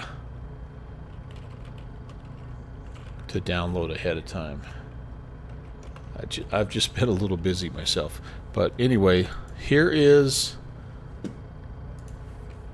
Swift Creek. Yeah, so start there. I mean, so the whole idea behind these Bush League backcountry fly-ins too was that you could explore. You didn't have to necessarily stick with just the featured fields. And so, yeah, so Swift Creek, McCarthy is up here, and yeah, there might be several here that you are able to depart from. AK0 is in little nav map. Oh, okay, nice. All right, I'm gonna skip over this third one, which is the Thul's cabin, and I'm just gonna put in. What is our next one here? Is it CYBD? Yeah, CYBD. That'll be probably be our last flight. Oh, wait a second. CYDB Delta Bravo. Bella Coola is a cool place too, but that's a little farther away. There we go, Burwash. All right, so that'll give us a rough idea here of where we're going, and yeah, so there's my spiel. You'll have to let me know what you think. And so obviously I would have to put together a little bit more of a scenery download briefing, almost like we used to have the briefings at downwindsim.com. All right, looks like we're all loaded up. Cool. So I'd have to put together something with the scenery downloads, and you know, I don't know. The whole thing is I don't know about like if it's available in Microsoft Flight Sim and X-Plane, or if it's, you know what I mean. That would be something that we'd have to work through. But anyway, let's see if we can get up on top of this hill and maybe get going.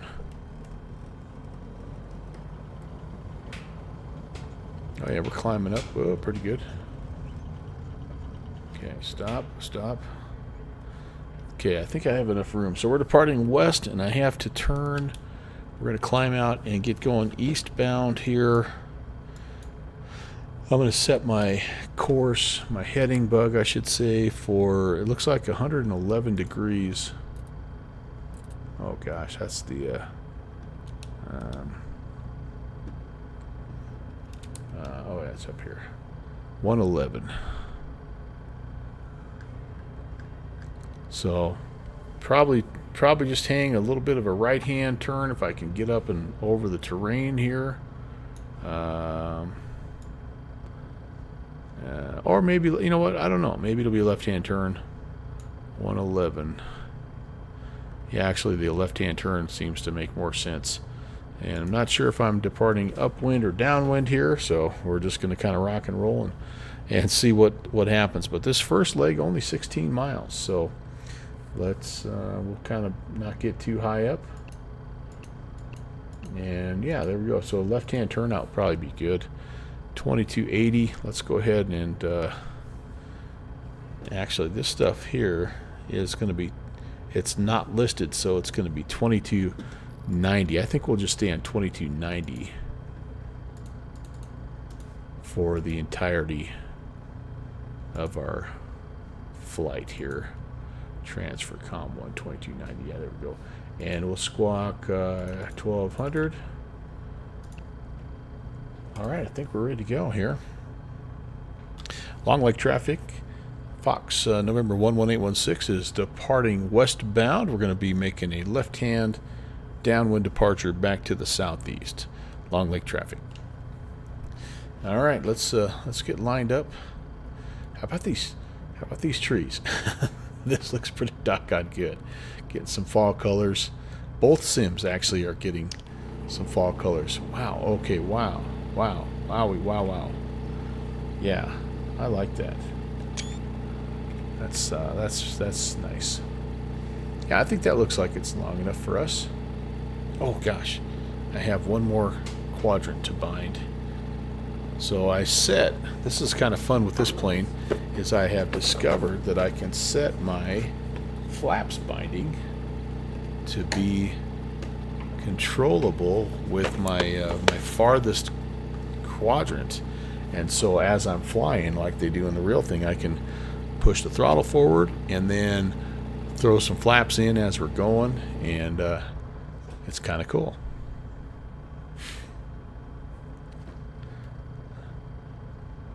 But I have to keep from tipping over, which I have a tendency to do. All right, here we go. We're rolling.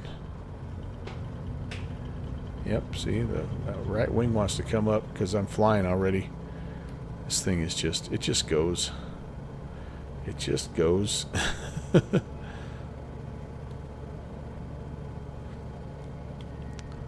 Wow. It just goes. All right, let's trim.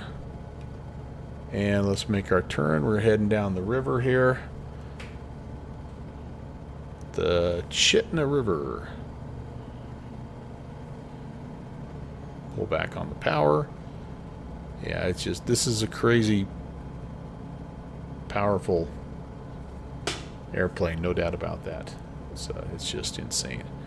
All right, this one should be pretty easy to find, Jake's Bar. This, we have actually featured Jake's Bar in one of our Bush League backcountry fly-ins before, so hopefully we'll be able to locate it, and we'll plan a full stop there. and Alpha Kilo 0 is where we're heading. So if you want to jump in and join, and then we're just heading down the same river, probably about another, I don't know, about another 5 miles or so, and there's a little cabin kind of on the left-hand side of the river called Thule Cabin, and I found a bit of a freeware scenery for it for Flight Sim. I think it's 2020, but it works in 24. So I am assuming that it will be rendered, though, in X-Plane as well, because that ortho imagery, it does such a nice job of showing all that stuff. By the way, over there, if you kind of just go a little bit to the north, you run into Swift Creek. McCarthy's up there, Young Creek, May Creek, Glacier Creek. There's some really iconic airstrips. This country up here is featured in, I don't know if you remember there was a little series, I think, on Discovery Channel called Edge of Alaska, and the town of McCarthy, basically, they're like, it's literally the edge of civilization, because when you keep going east from McCarthy, like, there is just nothing. It's just wilderness. But there's some cool history up in the mountains there, some mining history, obviously. Yeah, it was the show was kind of like a battle between some residents that wanted to keep it, without electricity and all that stuff. So, because they just wanted to be there by themselves and self-reliant and all that. And then there was some people in town that wanted to modernize it and bring in some tourism, some money, but in an attempt to not to necessarily turn it into a big tourist trap, but just like to preserve the big mines and some of the history there. So anyway, it was kind of an interesting show. I think it only aired for a couple of seasons. But one of the main characters was a bush pilot, man. He had this, I think it was a Cessna 170, and it was all silver. Oh, it was so cool. Yeah, gold, and I think they had a big, I think there was a massive copper mine up there as well. I don't know, if you look up McCarthy, Alaska, you'll see what I'm talking about. But yeah, I mean, this is gold country for sure. All right, how we doing, by the way? Jake Spar, we're on track. Again, 11 miles is all. Got about a 4-knot crosswind, so the winds are light. We're real-time, real weather, by the way. So this is cool. That's one of the nice things about flying in Alaska this time of year. And you get a little bit of extra daylight.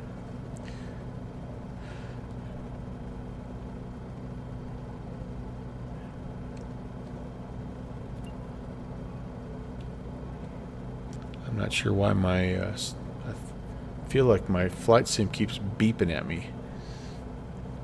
But I don't see any messages. But like a lot of times, though, those beeps are saying things like, yeah, your connection's bad and you're about to lose your imagery and this and that. Hopefully that's not the case.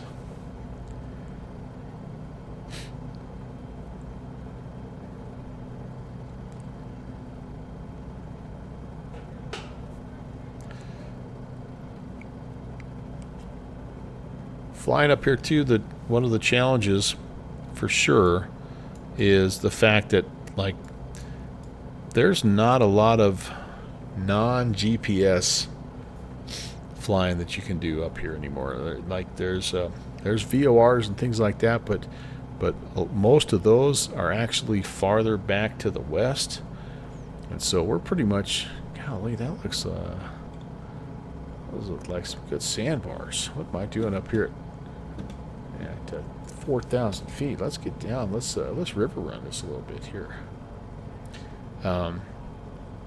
So yeah, you pretty much have to have the coordinates plugged into your Garmin, or you have to know the lay of the land and know that this river leads you there and all that stuff.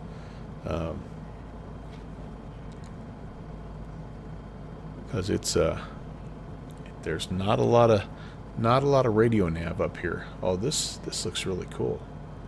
Let's get down. I was too high up, you guys. I don't know what I was thinking.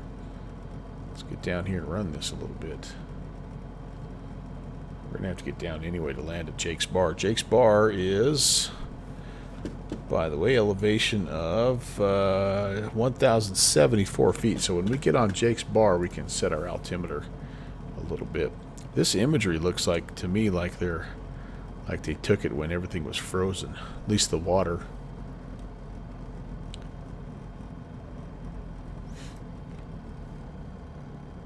Kind of want to make a low pass at this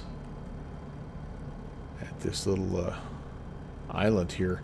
This is what we would do in the Bush League backcountry fly-ins, is we would just see something that looked kind of cool to land on, and we'd go try to land on it. And it wasn't always an airstrip. I can remember this one place that we set up as a potential landing spot, and it was a parking lot, a pull-off parking lot for like a camping spot.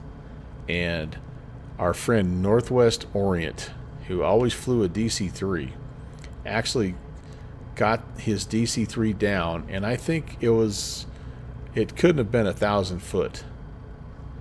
So yeah, there you go, Chris. That's what I'm talking about. All right, let's take a low look at this here. It might be a little too lumpy. Remember how lumpy 2024 is, right? Might be a little too lumpy for us. We can take a low pass, have a little look-see.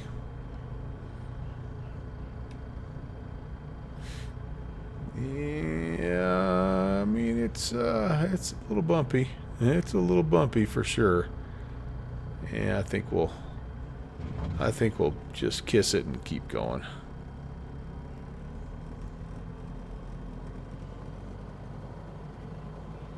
What's the river look like?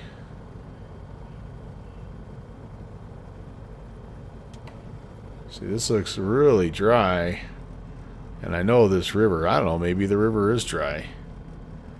But I know this river is a pretty good sized river most of the year. It comes like right off of the glacial meltwater. So, I mean, that's what it's all about. But this is almost looking to me like it's simulating a pretty dried up, look at all the rocks and stuff. That's kind of cool. Huh, interesting.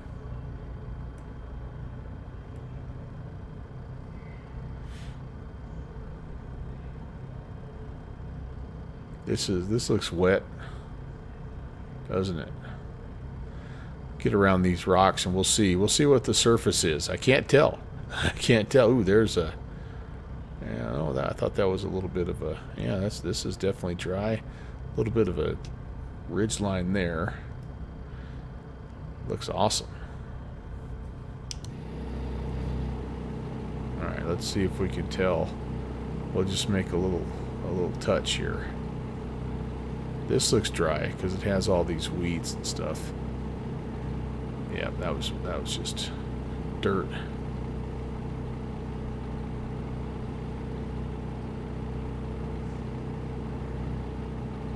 Tough to stay down on the ground though, because it is so darn lumpy. It just wants to launch you.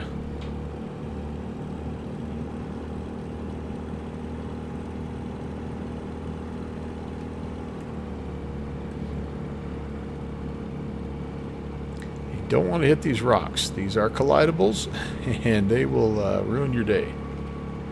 All right, let's see how we do here. Oh, I'm hearing somebody flying.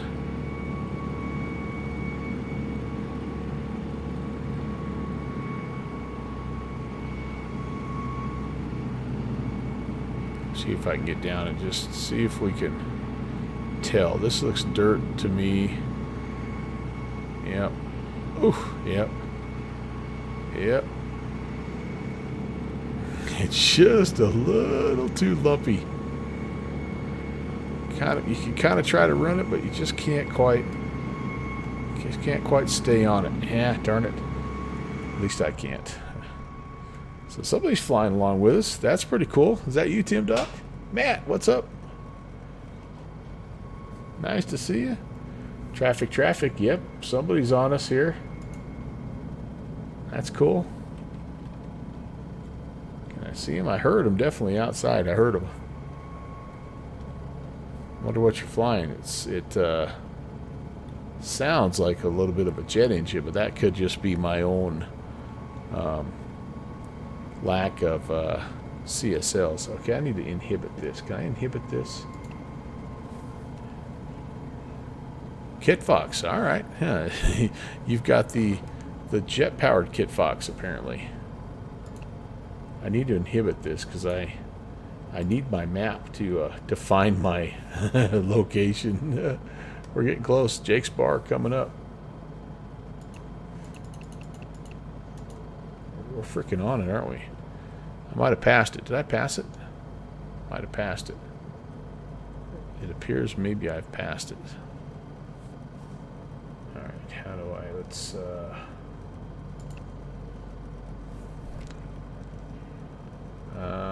yeah, we're really close. We're really close. Alright, looking for the traffic. Jake's Bar traffic. KitFox 11816 is nearby. I think we're probably a little past to the east. We're going to do a 180 and head back downstream looking for the field. Yeah, definitely looks like we passed it.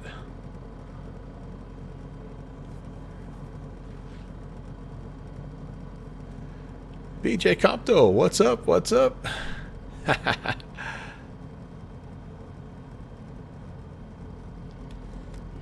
Everybody's saying I missed it. Yeah, I figured. Too much looking around, you guys. It's hard not to, though, right? Look at all the fall colors and the mountains and the river, and so let's head down. Let's see if we can get down there and make a landing here. And I do think it's a crosswind landing pretty much regardless, but maybe if we can turn it around and come back, grab it the other way, we might be a little bit more into the wind. Yeah, I tell you what, whoever's letting water out of this reservoir, they need to open it up a little bit. Yeah, it's just a trickle. How am I supposed to catch all these big salmon up here if I don't have much water? Just kind of hanging out, chilling on a Thursday. Compto, how are you, man? I've just had a pretty good day at work today, and had a nice flight Boise to Jackson Hole earlier in the Airbus, but I've been thinking about this flight for a while now. I've been kind of, oh, there it is, Jake's Bar, we're over the top of it. At Jake's Bar traffic, KitFox 816. We're going to overfly the field. East to west, we see the traffic that's already in the pattern. And we're going to just do a left-hand 180 and come in for a landing. Yeah, I don't have a KitFox CSL, obviously. Yeah, we're technically not really in the pattern. We just found with the others when you were talking. I'm just giving everybody the benefit of the doubt there, Tim. All right, flaps coming out. We're going to slow down here a little bit. We'll circle around and land behind you.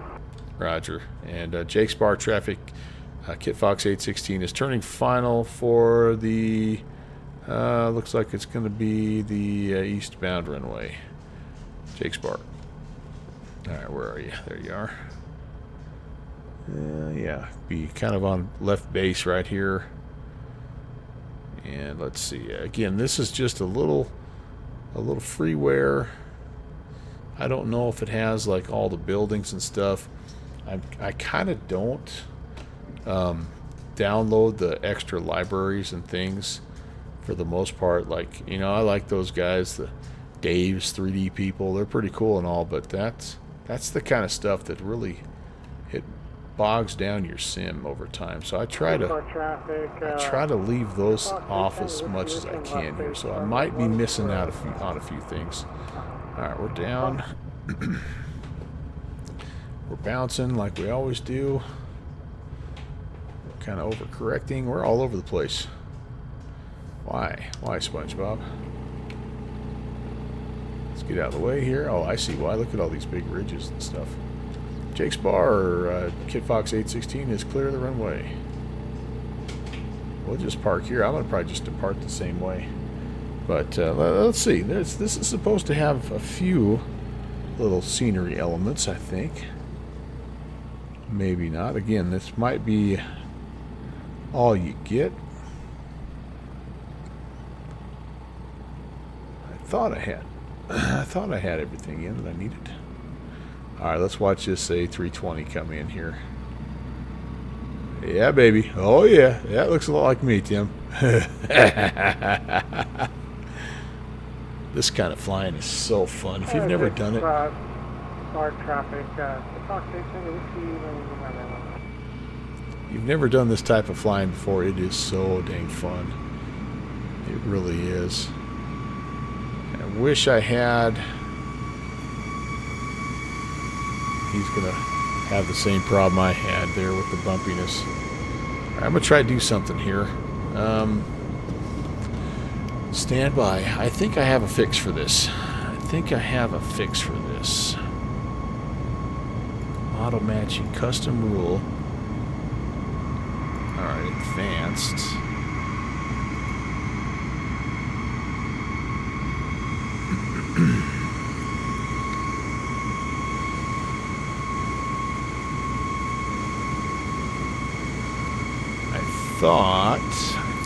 I thought I had a way.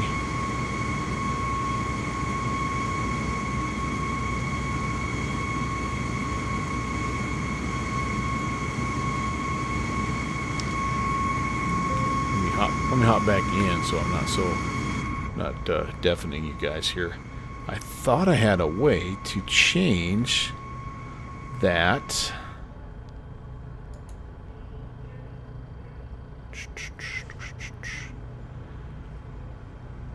And now it doesn't look like I have that rule. So I thought I had changed it at least to a. You're still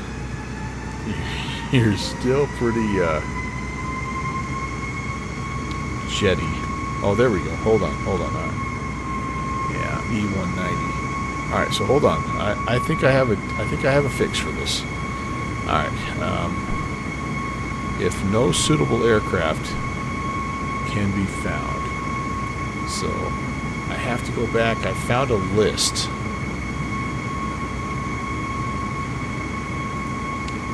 Let me do this while we're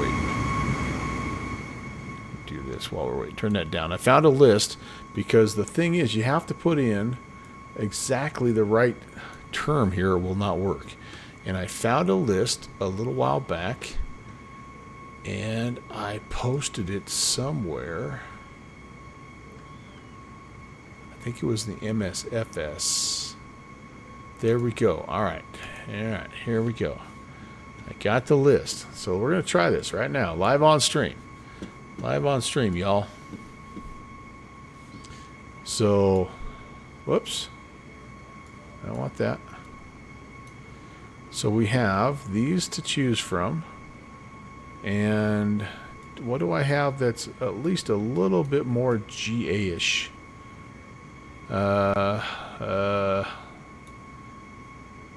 Is the Beechcraft 23 Musketeer a GA?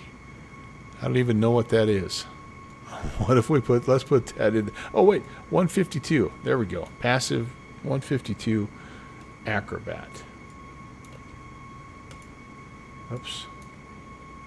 Let's apply that. And I might have to restart my pilot client, so I'm going to disconnect for a second and reconnect.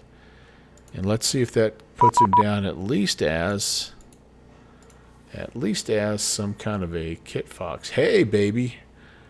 Ha ha ha. World premiere. Wait a second. What are you talking about? Good fixins. Can I play the link in my Discord? What link is in my Discord? post. Oh, this one here? Yes, absolutely. So, this is right here, guys. Oh, shoot. Sorry. Escape, Control C. And here it is. I'll post it here. But if you go back to my MSFS channel and just scroll up a little bit, you will see the same deal there. So that's cool. So that he'll at least look a little bit more like a general aviation aircraft when we're done. All right, cool. So now, where was I? Oh yeah, we're going to fly to this place called Thule Cabin. So what we're looking for, just so you know, Tim, this is what we're looking for, because this one is not one that I have a code for. But I don't think it's a fictional one. Okay? Right here, you see this little island? I think that the Thule Cabin is, I think it's on like one of these shorelines. I want to say it's the north shoreline, but I'm not 100% positive. So we're going to go to this island and look around, and if it's rendered correctly, then we're in business. We are in business. All right, sound good? Okay, awesome. Here we go. So I'm just going to take off here, get on my phone books,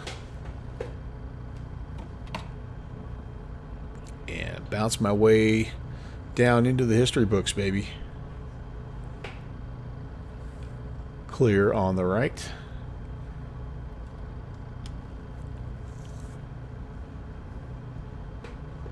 Plenty of runway here. It really wasn't all that bumpy. I don't know why I was all over the place. I think I'm just over controlling my rudder pedals here. All right, let's do it. Ah. I am so bad at taking off in this plane. It just overpowers me. Either it tries to lift up my right wing or just P-factor torques me to the left, and I just can't quite find the sweet spot there, as it were. Okay, I forgot to make a radio call there too. Jake's Bar traffic, Fox 816 is clear of runway 27 and departing the area to the east.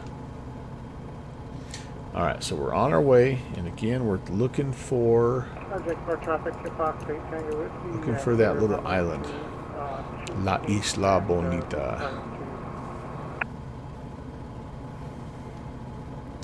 Yeah, I'm excited to see now what Tim looks like. He's going to look a lot more appropriate, even though he's not a KitFox. At least a 152 Acrobat will be a little more like it. All right, I think I see the island.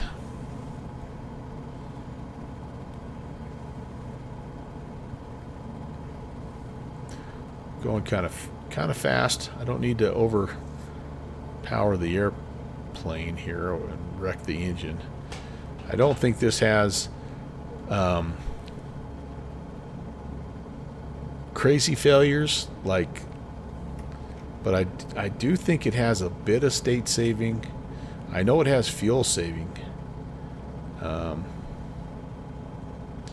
So yeah. Oh, I forgot. I brewed up some decaf coffee. Oh man, I wonder if I can talk my wife into bringing me some.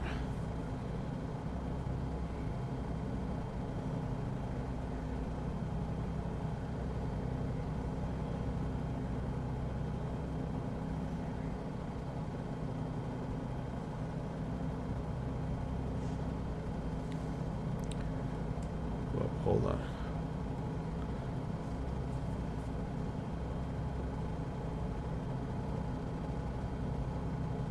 Cupboard of coffee. Yeah, close. Autocorrect. You vex me.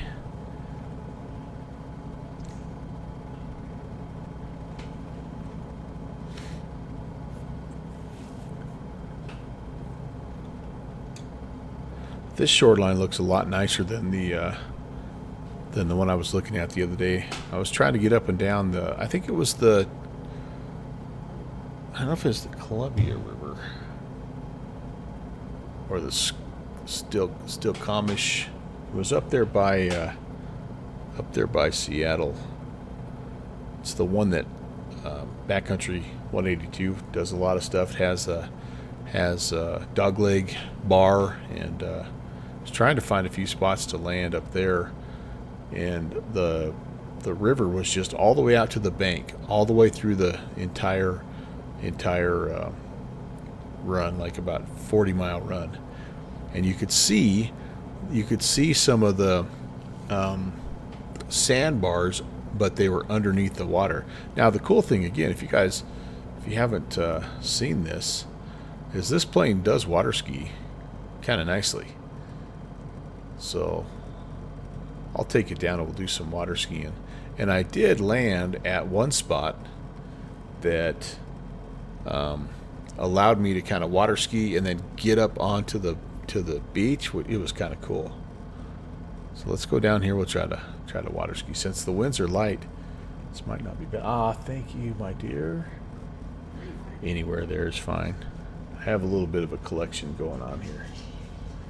Thank you. She's not feeling good.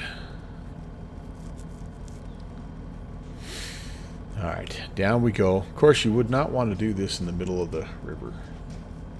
If you had any kind of problems, you'd want to be a little closer to the side, but oh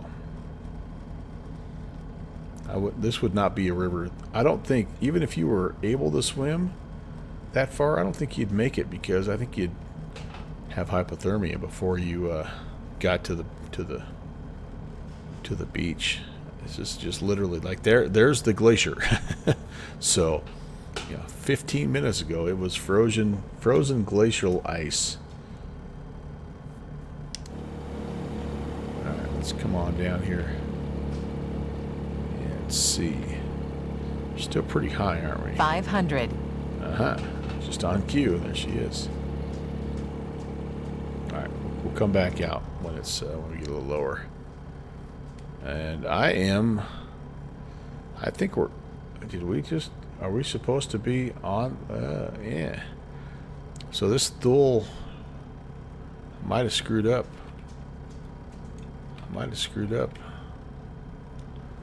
I'm not sure where Thule River is, because we're kind of on that island, according to my, yeah.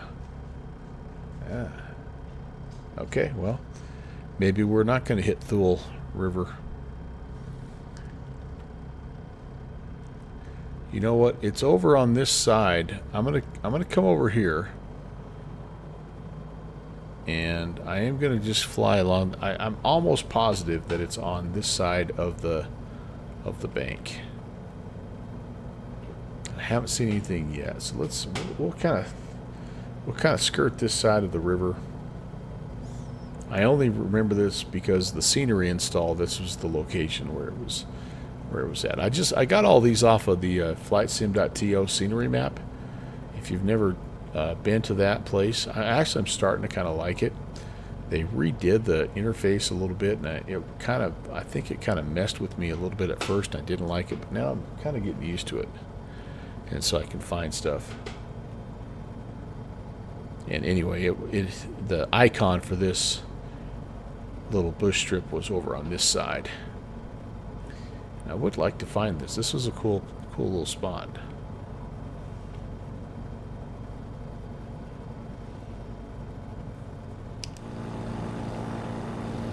How we doing back there, Tim?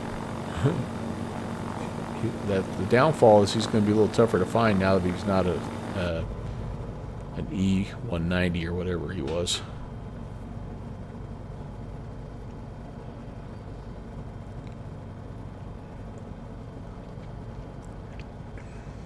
Okay.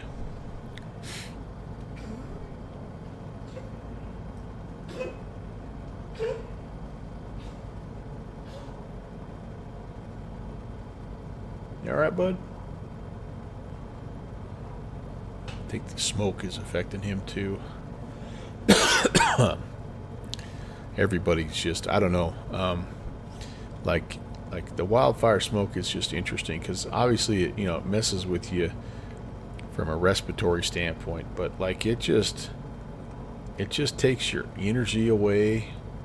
It just does, like, it just messes with you in almost every way physically. It's sort of crazy. All right, let's see how we do. Let's see if we can do this. Getting there. Getting there.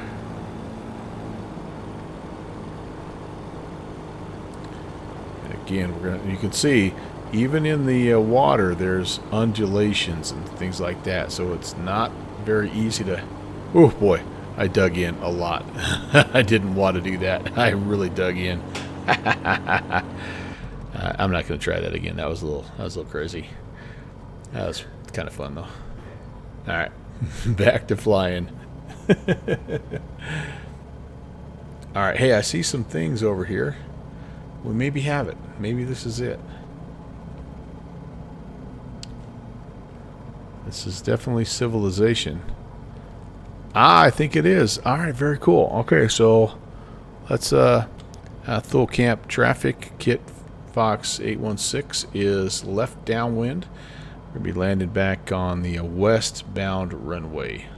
Thule cabin traffic. Nice. All right, that was just purely accidental, boys and girls. So let's take it out here. Let's get to flaps range. And let's go have a closer look. Flaps 1 set. Taking a peek over the shoulder. Looks pretty good. Thule cabin traffic. KitFox 816 is left base. Westbound approach. And to final. Thule cabin traffic. Okay, down we go. Oh, we're high. Goodness. Slippy, slippy. Down we go. Whoa, there we go. Boy, does she slip. Wow. Alright, full flaps. Clear the trees. Straighten her out. And see what happens.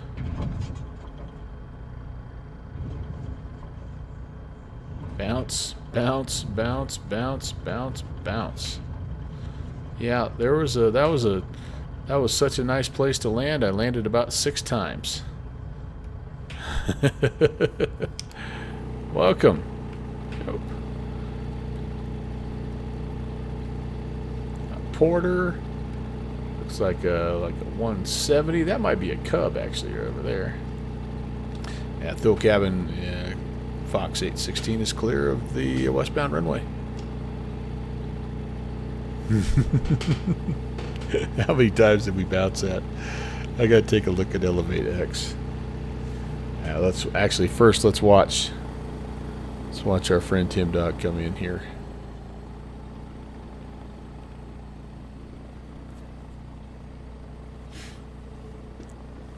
I'll look for us. Oh no, I don't. I think I forgot to teleport. All right, there we go. So that was a oh, here comes Tim. 1, 2, 3, 4. That was a 5-hopper. Oh, I should have turned the replay thing on. If I got, that's another thing. So GSX and then the flight recorder thing. I gotta do a better job of. I thought I saw Tim coming in on final here. Tim, are you? Oh, did you? Oh, he overflew. All right, sounds good. Sounds good. Okay, so now what we have to decide here is if we feel like making the. This is the last leg here. It's 106 nautical miles. And we'd have to kind of get up and cut across country a little bit here. There's Tim. All right, he's coming in now this time. And so we have to kind of decide if we want to do it or not. And what time is it? I think it'd take us about an hour, maybe. That's not too bad. We'll set the autopilot and we'll just kind of fly and have some fun. The challenge, though,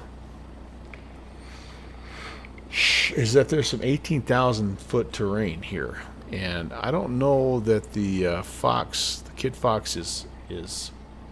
I don't know if it's rated for that.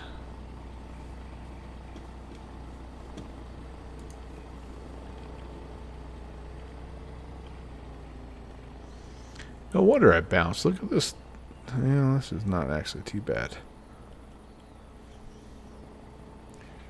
Yeah, TSAC non-turbo is a no-go. So we'd have to maybe pick and choose how we get through this terrain here. Do I have an option? I could fly the glaciers, and yeah, even the glaciers I'm going to have to crest about 12,000. I would have to take it down along the southern route here. This might be a big ask. I may have to do a little. All right. Yeah, summertime. True. That's true. I didn't think about that. The density altitude. All right.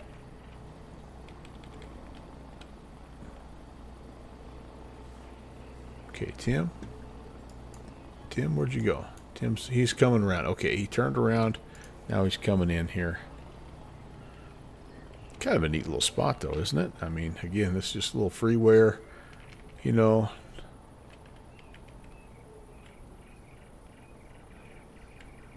Can't land there? Okay, because you don't have the scenery. All right, so, well, I tell you what. Here's what we'll do. Here's what we'll do. I'm not quite done flying yet. Let's see if we can head up in this direction. Let's just see how far we can get. And then, you know, the beauty of this plane is that you're able to camp if you want. If you can land wherever, we got our camp out utility, and yeah, I think we'll just do that. Phil Cabin's traffic. Fox 816 is departing eastbound. Full cabin traffic. So this is a bouncy business right here. That's all I can say. Alright, here we go. Get it lined up. Get out on the... There we go. Alright, can I get... I just can't see. And you got a Lindbergh reference it a little bit too, which is another kind of challenging aspect. Alright. Here we go. It's just a squirrel on departure. I'm doing something wrong, I think. But anyway, I digress. All right, so what we'll do, so this is what I'm thinking. I feel like if we could get up this, we've got a little shot. Like this terrain here is not horrible. But that means that we have to climb our butts off to get up and over the top of this.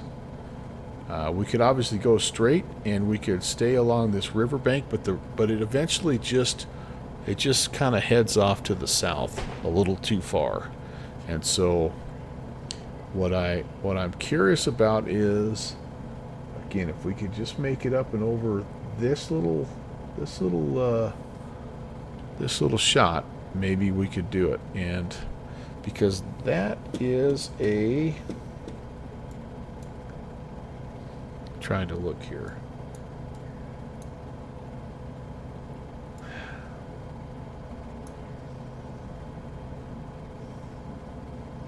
It's 8, 9, 10,000 foot.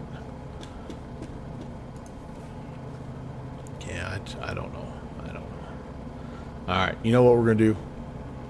We're gonna stay along the river. We're gonna grab the glaciers. We're going to ride these glaciers as far as we can, and when we get to the point where we can't go any farther, then we will find a spot to land and call it good.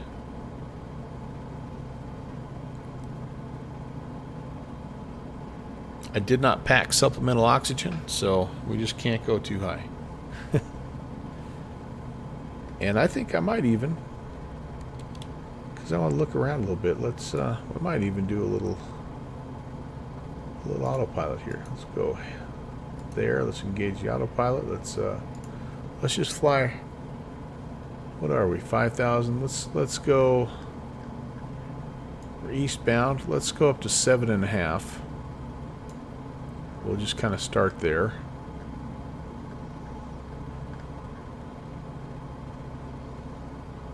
And, you know, like realistically, whoa, gosh, I am redlining. Let's climb, please. Like realistically, could you take this plane up to like 9,500? Yeah, I think so. I don't think that's unrealistic. I don't know how often you would, but like they take these things into Idaho all the time, right? And you got to be up there in the 9,000s as well. I'm gonna just let's get the research department on it. Top altitude of KitFox.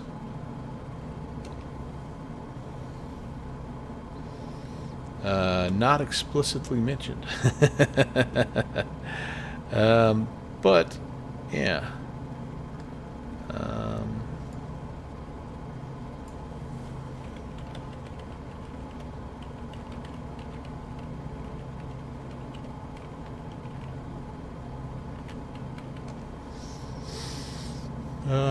So is this a 5 STI or an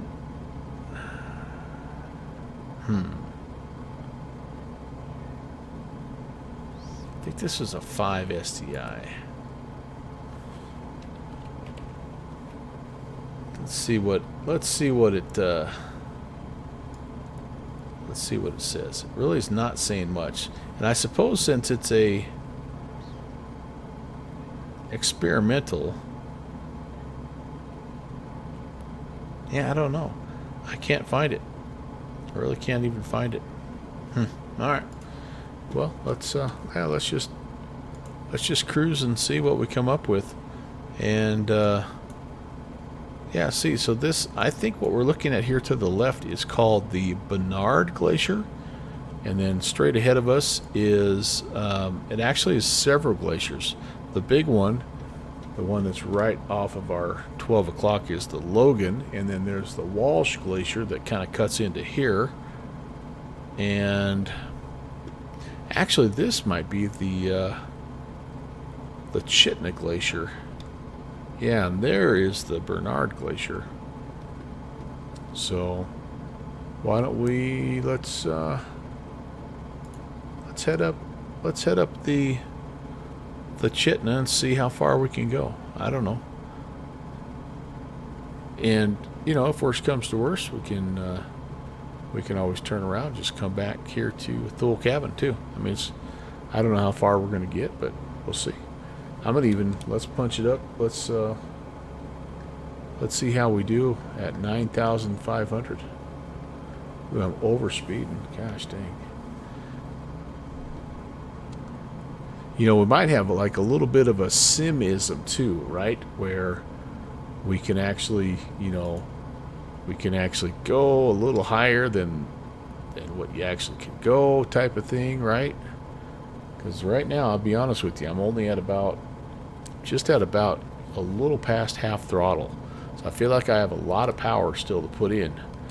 And, you know, I've been overspeeding, but I'm still in the green as far as my temps go.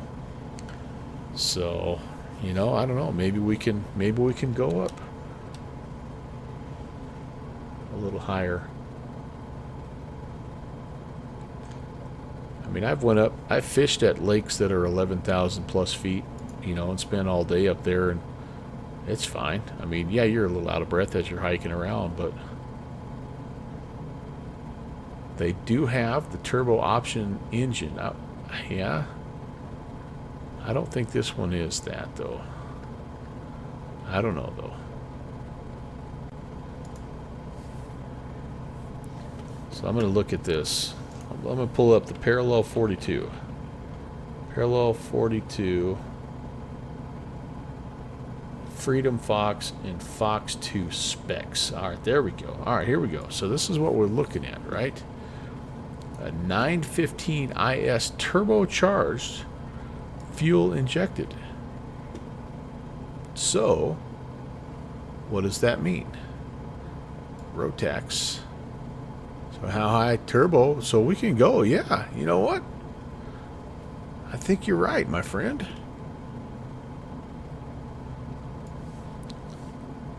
So let's pretend that we have our goofy little nose piece, and let's freaking go.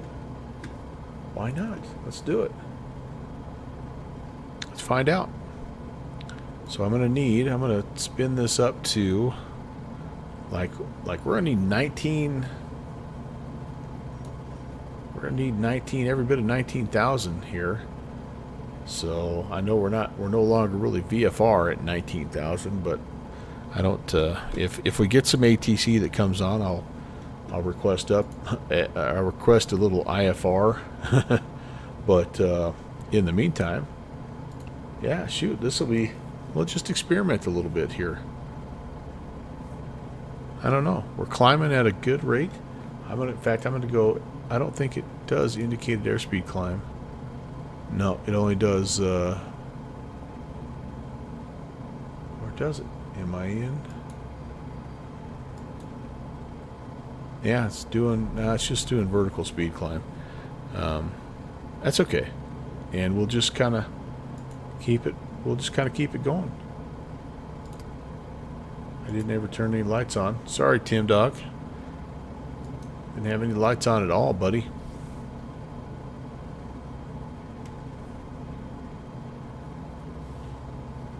I guess the only question now is, are we gonna make it? Are we climbing fast enough to make it up and over the top? Well, these glaciers, I don't know why they look so cool in Flight Sim. Maybe it's just because I have never really seen a glacier like this up close. Like, we have some smaller glaciers in Wyoming, but they're nothing like this. They don't make the big rivers. Click the AP annunciator at the top of the PFD. Alright.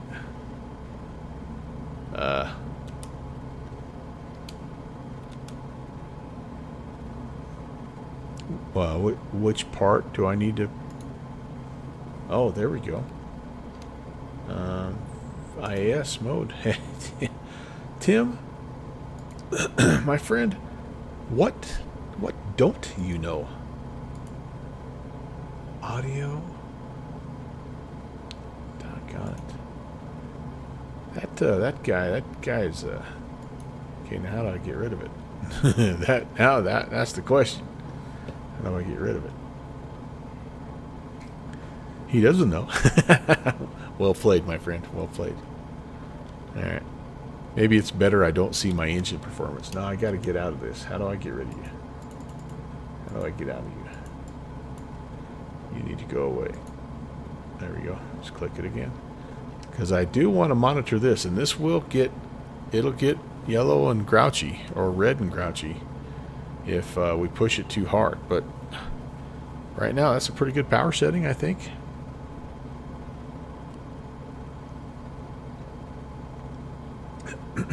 And eventually, we are going to actually turn a little to our right and track more that way, which is like gives us a little bit more time to climb. Although I think we're going to crest this okay. Ah, this is cool. This is way cool. This is stuff I don't do very often. I kind of miss it.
That's good stuff right there, isn't it?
$22 minutes.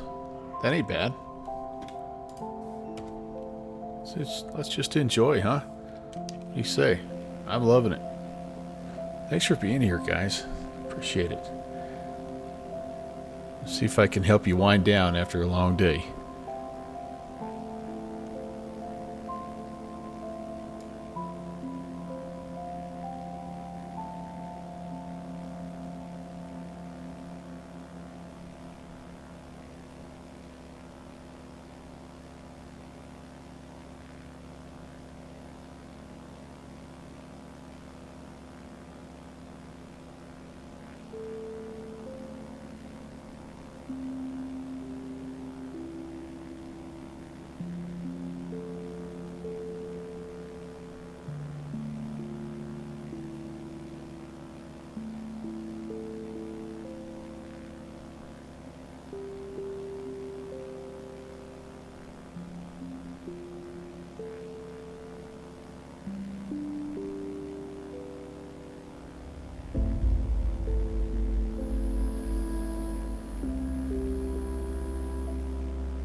By the way, we're crossing the U.S.-Canada border right now. Welcome to the Yukon.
I'm melting.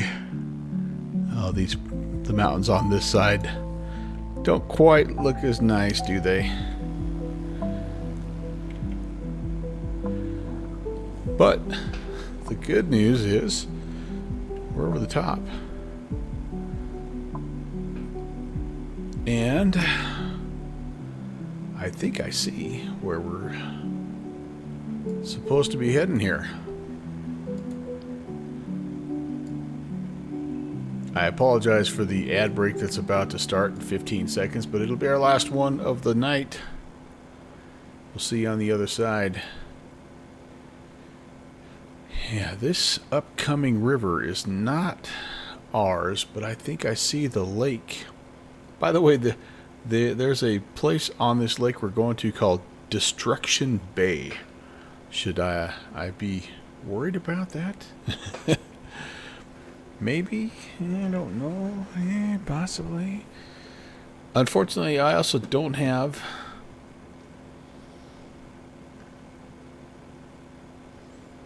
a whole lot of information. You know what I do have is this. Hold on for a second. I was going to try to get you some glacier names here. There's one thing the Melvin Leroy channel is known for. It is naming glaciers. So let's jump in here and let's see what we, where the heck we're at here. This is, where am I going? I'm going to, this place is called Burwash. All right, Burwash. Let's find this place here. Burwash, Canada. No, that's not where we want to be. That's not Canada. That's Edwards Air Force Base. Try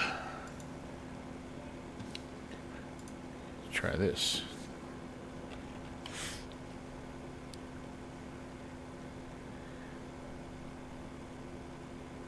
That's more like it. All right, let's see here. Oh, okay. All right, cool.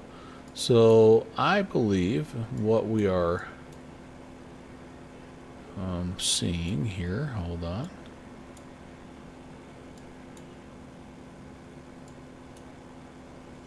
This is the Donjik River right in front of us here. And is this the Wheeler Glacier? Is that what we're kind of going over the top of right now? World Topo, what say you?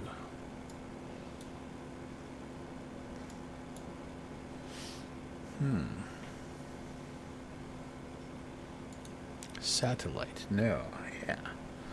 Yeah, this is definitely a glacier, but it appears, I think it's a part of the Wheeler Glacier, but honestly, yeah, it might be. I think the Wheeler Glacier might be a little bit more up in here, but this just might be an arm of that. I don't know. It's kind of hard to tell. There's the Walsh Glacier as well, and the Logan Glacier, and then down to the south a little bit is the Kluon Glacier. That's what you'd see kind of more down there, but. Yeah, this might just be a little offshoot of that Wheeler Glacier, or perhaps the Walsh Glacier, I guess. Nice, beautiful, awesome, cool country. All right, well, I think we can definitely. We made it to 19. We definitely can descend now, can't we? So why don't we? Oh, wait a second. I can do this. No, I can't. I thought maybe I could, can I set my altitude? How about, yes, I can. How about 5,500? Enter. And then, can I do vertical speed mode? Yes, I can. Let's nose down. 500 feet a minute. Let's just take a nice slow descendo. Because we're getting close. We're less than 10 minutes away now. Yeah, 8 minutes and 42 seconds. Yeah, 26 miles. Ooh, gosh, we may need more than that. 9 times 3 is 27. Yeah, we might need a little more aggressiveness on our descent. I'm going to pull back on the power a little bit. Let's shoot for more like 1,500 feet a minute.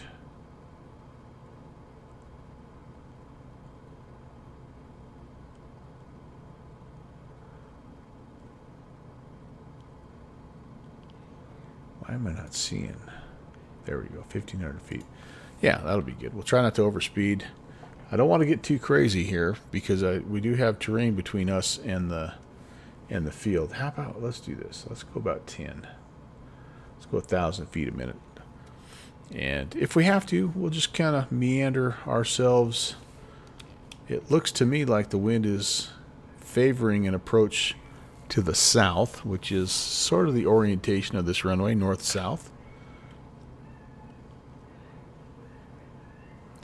So it wouldn't be the worst thing in the world if we decided to maybe make a little bit of a left-hand turn, kind of like almost jumping in a right-hand base for that south approach. That'll kind of be the rough plan anyway.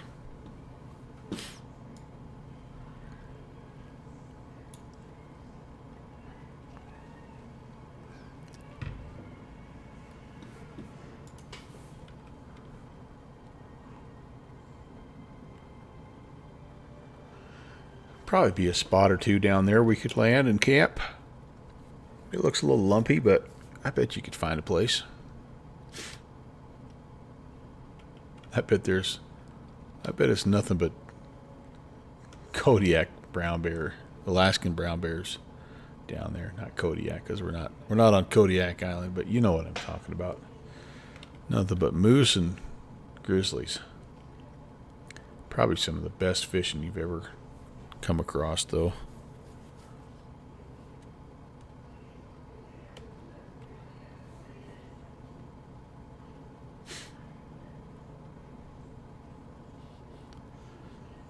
Well, thank goodness I packed that supplemental bottle of oxygen in my backpack here, because it came in handy. How are we doing on fuel, by the way? That was one thing I didn't look at. And somehow we're still full on fuel. Okay, that doesn't seem accurate. I have just been, I guess, so incredibly fuel efficient that I've hardly burned any fuel at all. I mean, we haven't gone that far. If I'm being completely truthful here, like probably about, maybe 250 miles. That should have burned some more fuel than what we're showing, though. I don't know. I think that new way that they have you load, I don't know that it always works quite as well as you think. Yep, the painstaking process of convincing myself I'm not lost. Thankfully, this is, so you can tell we're not actually doing the Bush League backcountry flying, because we're using quite a bit of technology, governor. But that's all right. It's about relaxing and enjoying ourselves.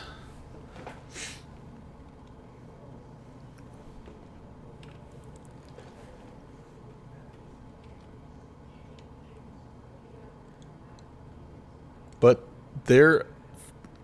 for me to fly, so the Rocky Mountains, by the way, for those of you that don't know where we're at, this is the western part of North America, and kind of right now is honestly sort of the northern part of the Rocky Mountains.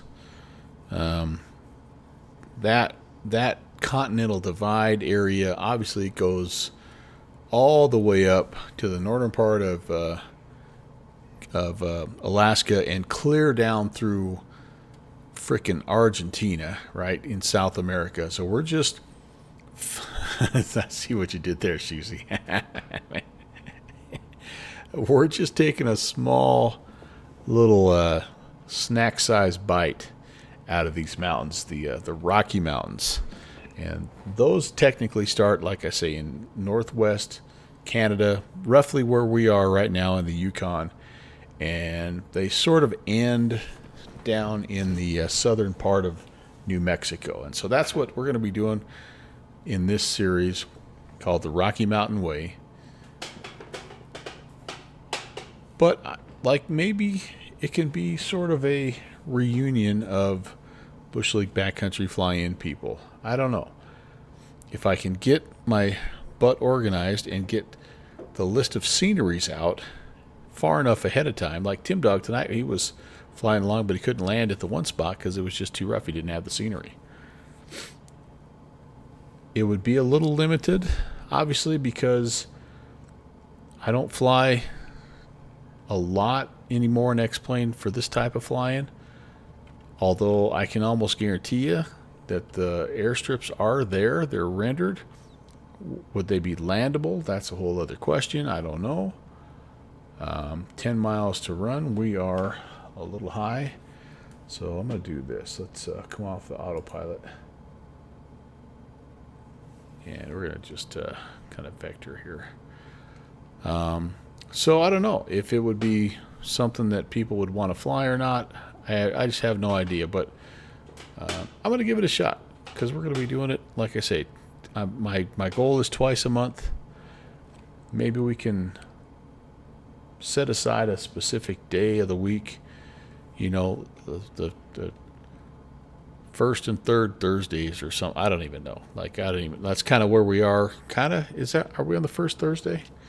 Anyway, we can figure it out. Get it advertised. That way Downwind Sim wouldn't have to worry about making all those sceneries. And because he was at the end there, you guys don't realize, but he was creating the scenery in both X-Plane 12 and Microsoft 2020. So he was doing double duty on sceneries. So I think it'd be fun to start flying again, and there's so much out there now, right? Jake, what's up? So much out there already that you don't have to reinvent the wheel. The reason why we started making all those, in addition to just the spirit of adventure, was the fact that there just weren't a lot of bush trips out. It was X-Plane 11 initially. There weren't a lot of those Idaho bush strips that were actually landable because you could see them, but the OSM data was bad. Strips were on the side of a hill and they weren't level like they were supposed to, and the trees were all over the place. So that's kind of why we started, was just because we thought it might be kind of fun to have a spot to go in and mess around. We took it actually for the longest time. We just took it one ortho tile at a time. And we just would see how many airports we could find in one tile, and we would try to render those, and that would be the event for the month. But again, now so many people have sort of had the same idea as us, I guess, that they're all out there. So I think we could just spend our efforts trying to collect the best of the sceneries and put the events together that way, and maybe just hippity hop our way for the first little bit. Maybe this winter, that's what we do, is we just hop our way down the Rocky Mountains. It's a little bit also kind of like Slant Alpha's river runs, or some of the other river runs that you've seen people do, right? So you kind of have a consistent place that you're flying, and yeah, if you just kind of know the day and time and all that good stuff, maybe you can start to build your calendar around it. I don't know, but is there a CTAF? I'm just doing 22.9er for all these, since they're not, since there's nothing specified. Oh, I think I see the field. Burwash Field traffic. KitFox 816 is about 3 miles north. We're going to orbit and enter straight in for runway 15, Burwash traffic. We actually have, hold on, I even have an ATIS and everything. Winds 111 at 6, 2982. They've got a weather station and everything here. 2982. Whoops. 2982. Enter. So, yeah, we could probably crank it hard and make it down there, but I think we'll just do like a left 270. And Burwash traffic. KitFox 816 descending 6,500. We're just going to do a left 270 and position for straight in 15. Burwash traffic. Jake, how are you, man? Thanks for stopping by. How about this place, huh? It's a pretty nice place. Just slightly remote. Okay, we'll come around 15. We're still pretty high. I'm just at idle right now, and we're just gliding ourselves down. There's a little bit of that Canadian, probably that forest fire smoke. All right, I've lost sight of the field. Is it over there? I think it's over there. Okay, there's roughly 15. That's, I don't know if that's the orientation, but it's going to be close. Field elevation here, 2645, by the way, so we're just about where we need to be. Burwash traffic. KitFox 816 is on final for the southeast approach. Descending 4,200, Burwash. Where are you? If I were Burwash, I feel like it's right behind that window, that spar there. Is that it? Is that us right there? Might be.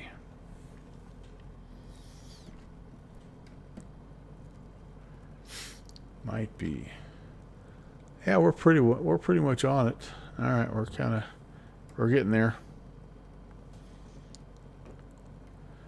Don't think there's any hills between us and there, but this is what our town looks like right now where I live. It's just insanely. Burwash traffic. KitFox Big Tiger Whiskey coming about 6 miles to the northwest. At the 6,000, just looking out for approach on the eastbound runway. Burwash. Are we east-west here? Maybe we are. I don't know. Or it might be that way, but anyway, winds are 110, so that this is definitely the approach there. It's light. The light winds regardless. I think I see the runway. I don't know if I have a scenery for this or not, or if I just found this airstrip. I'm not positive. Oh yeah, there we go. All right. Burwash traffic, KitFox 816, short final. Looks like it's something like runway 12. Burwash traffic. He's kind of a southeast, easterly. Okay, I'm a little fast. Let's pull the nose up, slow down. It's a paved runway, so I'm sure. Let's see, my record back at Thule Cabin, I bounced it 5 times. Can I do better than that here? Can I hear a? Oh, it shows 11 and 2.9er. All right. Yeah. Can I do better than 5 bounces? I should have a little poll or something, right? Like 6 bounces. Over or under? Put it in the chat right now. 3 bounces. 3.5 bounces. Over or under? What do you think? Over or under? 3.5 bounces. I am going to try to land a little bit long. Shoozy's got faith. Slanty. We were just talking about you and your river run, buddy. I just had a 5 bouncer about a half an hour ago.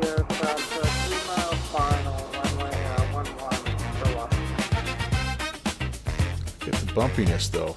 Once you see the lumpiness, you'll know what I'm talking about. Oh my Lord, this is like, oh my goodness, you guys. So I'm gonna take it long so I don't have much of a taxi. Oh my Lord, look at this. What do they call these? Unmaintained fields.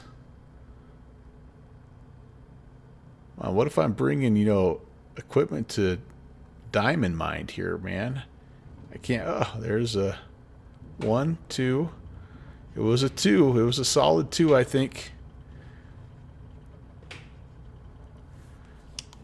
Of course, I'm not in yet. I might bounce a little bit more.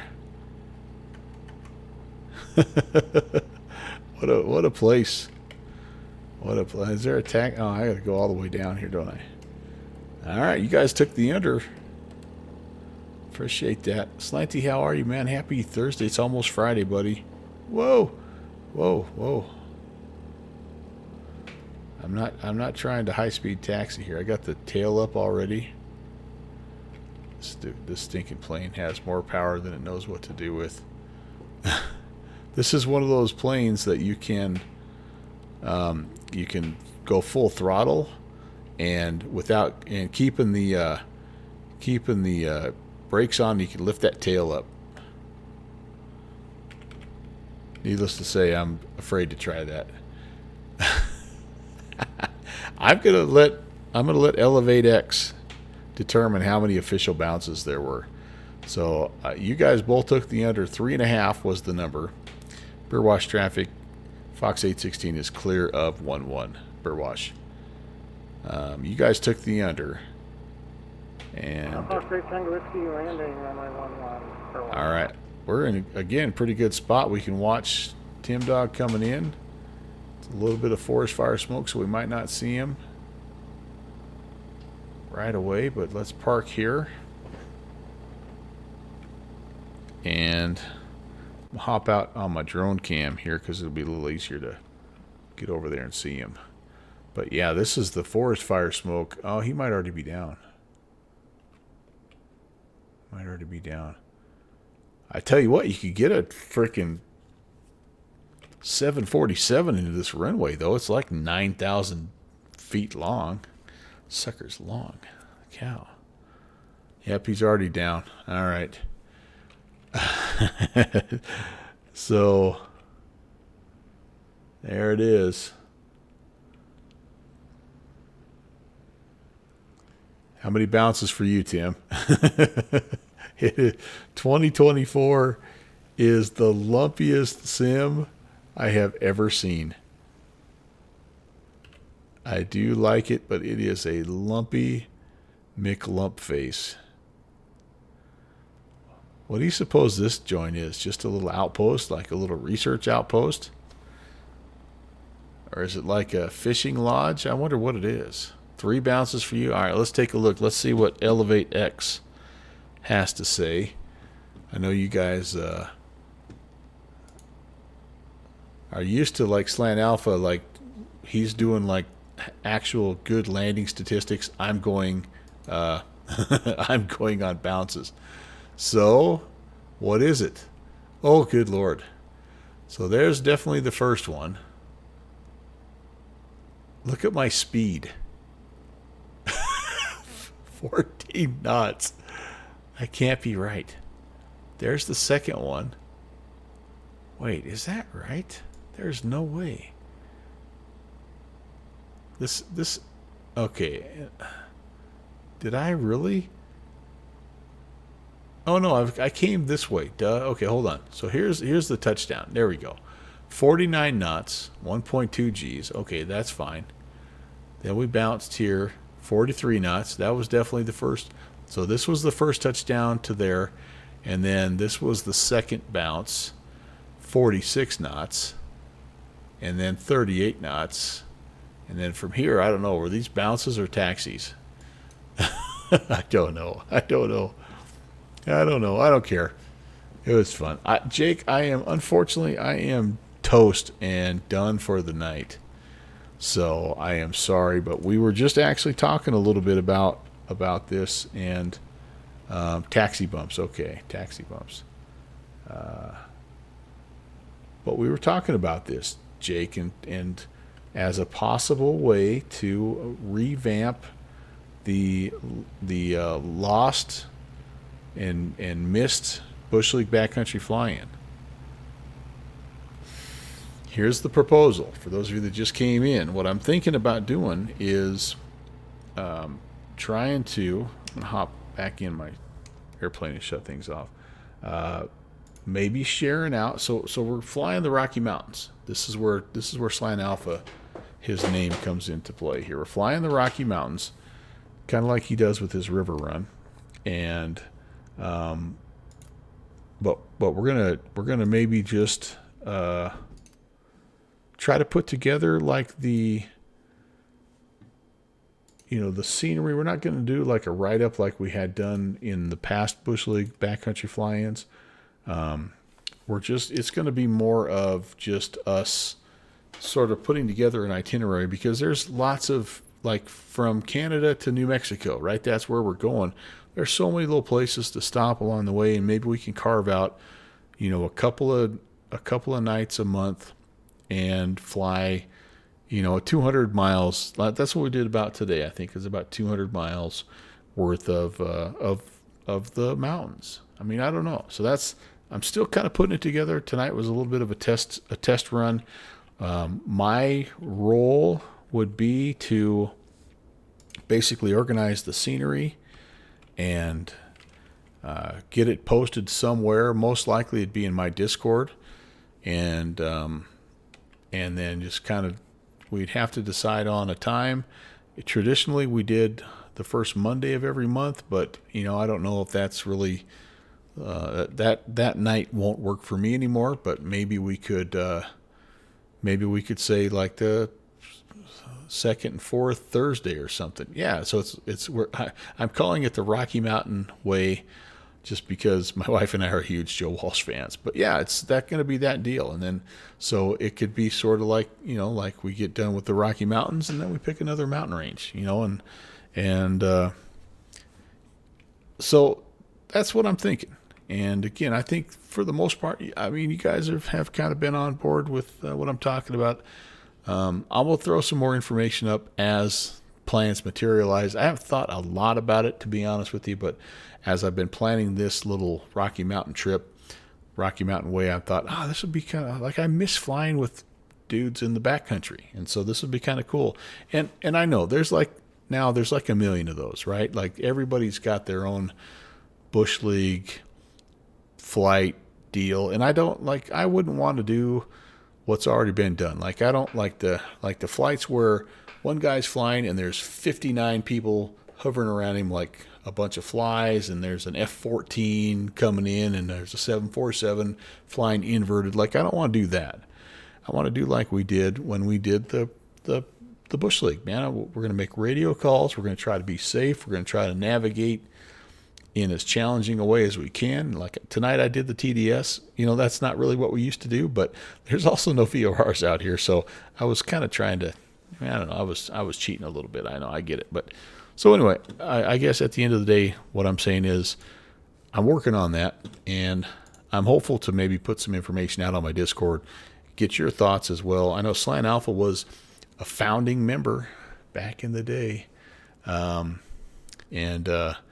So I'm curious to hear his thoughts as well. But anyway, that's going to wrap it up for me. There's not much being with VATSIM. Yeah, that's true, Jake. A lot of it is the multiplayer that you see. I mean, that's what multiplayer is really good for, right? And so I get that too. Like those flights are fun. I've done a few of those.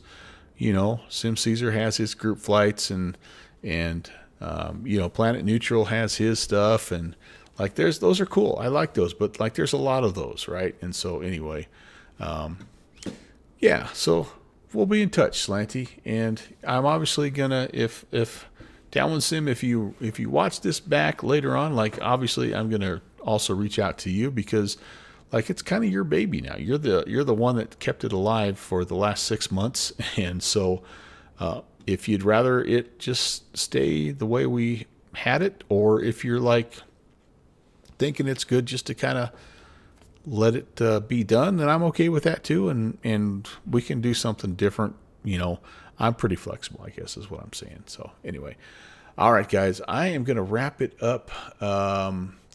K-Man for you gaming, welcome. First time chatter. I didn't say hey to you, but welcome. Yep, there's my Discord link if you guys are interested.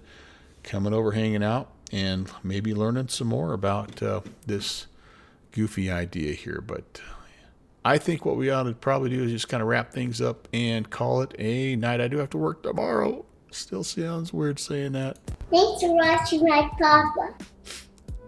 Yes. It's been a good couple days, though. Good to be back in the simming, streaming saddle for sure. Had missed it. Today was an incredible stream, guys. It just was. I mean, so much support, and it just blows me away, guys. So I really appreciate it. Let's start kind of work our way backwards. Slanty, thank you again. 64 months, my friend. That's really cool. It's cool that I've known you that long and been able to call you my friend for that long. That's awesome. Tim Dog, appreciate you. 27. That's, again, I can't believe you guys have been hanging around that long and still haven't found that unsub button. Thank you so much. So Netminder, appreciate you pushing that follow button as well. Panagon, thank you for the gift sub. You were kind of a part of that craziness that happened with Steve H.E. Dell, but Panagon gifted a sub to Kid F1. Tim Dog used some points to get 200 bits. Thanks for those bits. AMG 1182. Thanks for the 100 bits. It's that one. You have to click the annunciator panel, Tim. The AP annunciator panel. It's right up there, I think. Something like that. You work from home tomorrow, or you wouldn't be able to get up? Yeah, man. I am gonna raid out. Yep, I'm double timing right now, buddy. I'm double timing right now. So, but I got to finish up because again, I got a lot of thank yous tonight. Steve PHL, I know you're out of here, but thanks for the 10 gift sub bomb. It's the most I've ever had as a streamer. Super cool. TTV streamer got a gift sub. Audie Glaze, lurking is life. Tobias Y 007 Pig Menenice, Buckeye, Diwali, Halsey 67, and Star Lugo all received gift ascriptions from our dear friend Steve PHL. 757, thanks for that spy raid. I appreciate that as well, and all the spy raiders that came in. Hope you enjoyed hanging out again. If you're just getting here at the end, my name is Brant. Thanks for tuning in and watching the Melvin Leroy channel. We are going to go and do a little something. I have a feeling, I'm looking at a couple guys here, and the guy that's probably going to be most likely to be on for a little while because he's kind of a West Coast guy is our buddy Mustafa. So I'm going to get that raid going. I would love it if you guys would all buzz over there. Even if you got to head out, just go over for a little bit and give him some love. I really appreciate when the raiders come in and hang out with me as well. I'm a pretty small stream. I'm not like Moose, who's used to having lots of people, but man, it means a lot. So, by the way, I'm back Saturday. I've got a little something brewing with the 777. I'm going to bust that Learjet out as well. And then the following week, it's going to be another Wednesday, Thursday streaming week for me. There's some events going on those 2 days. So Saturdays will be at 2 o'clock Mountain Time, 2000 Zulu. The Wednesday and Thursdays will be more like the midnight Zulu time period. So anyway, it's almost time for Friday. Happy Friday, everybody.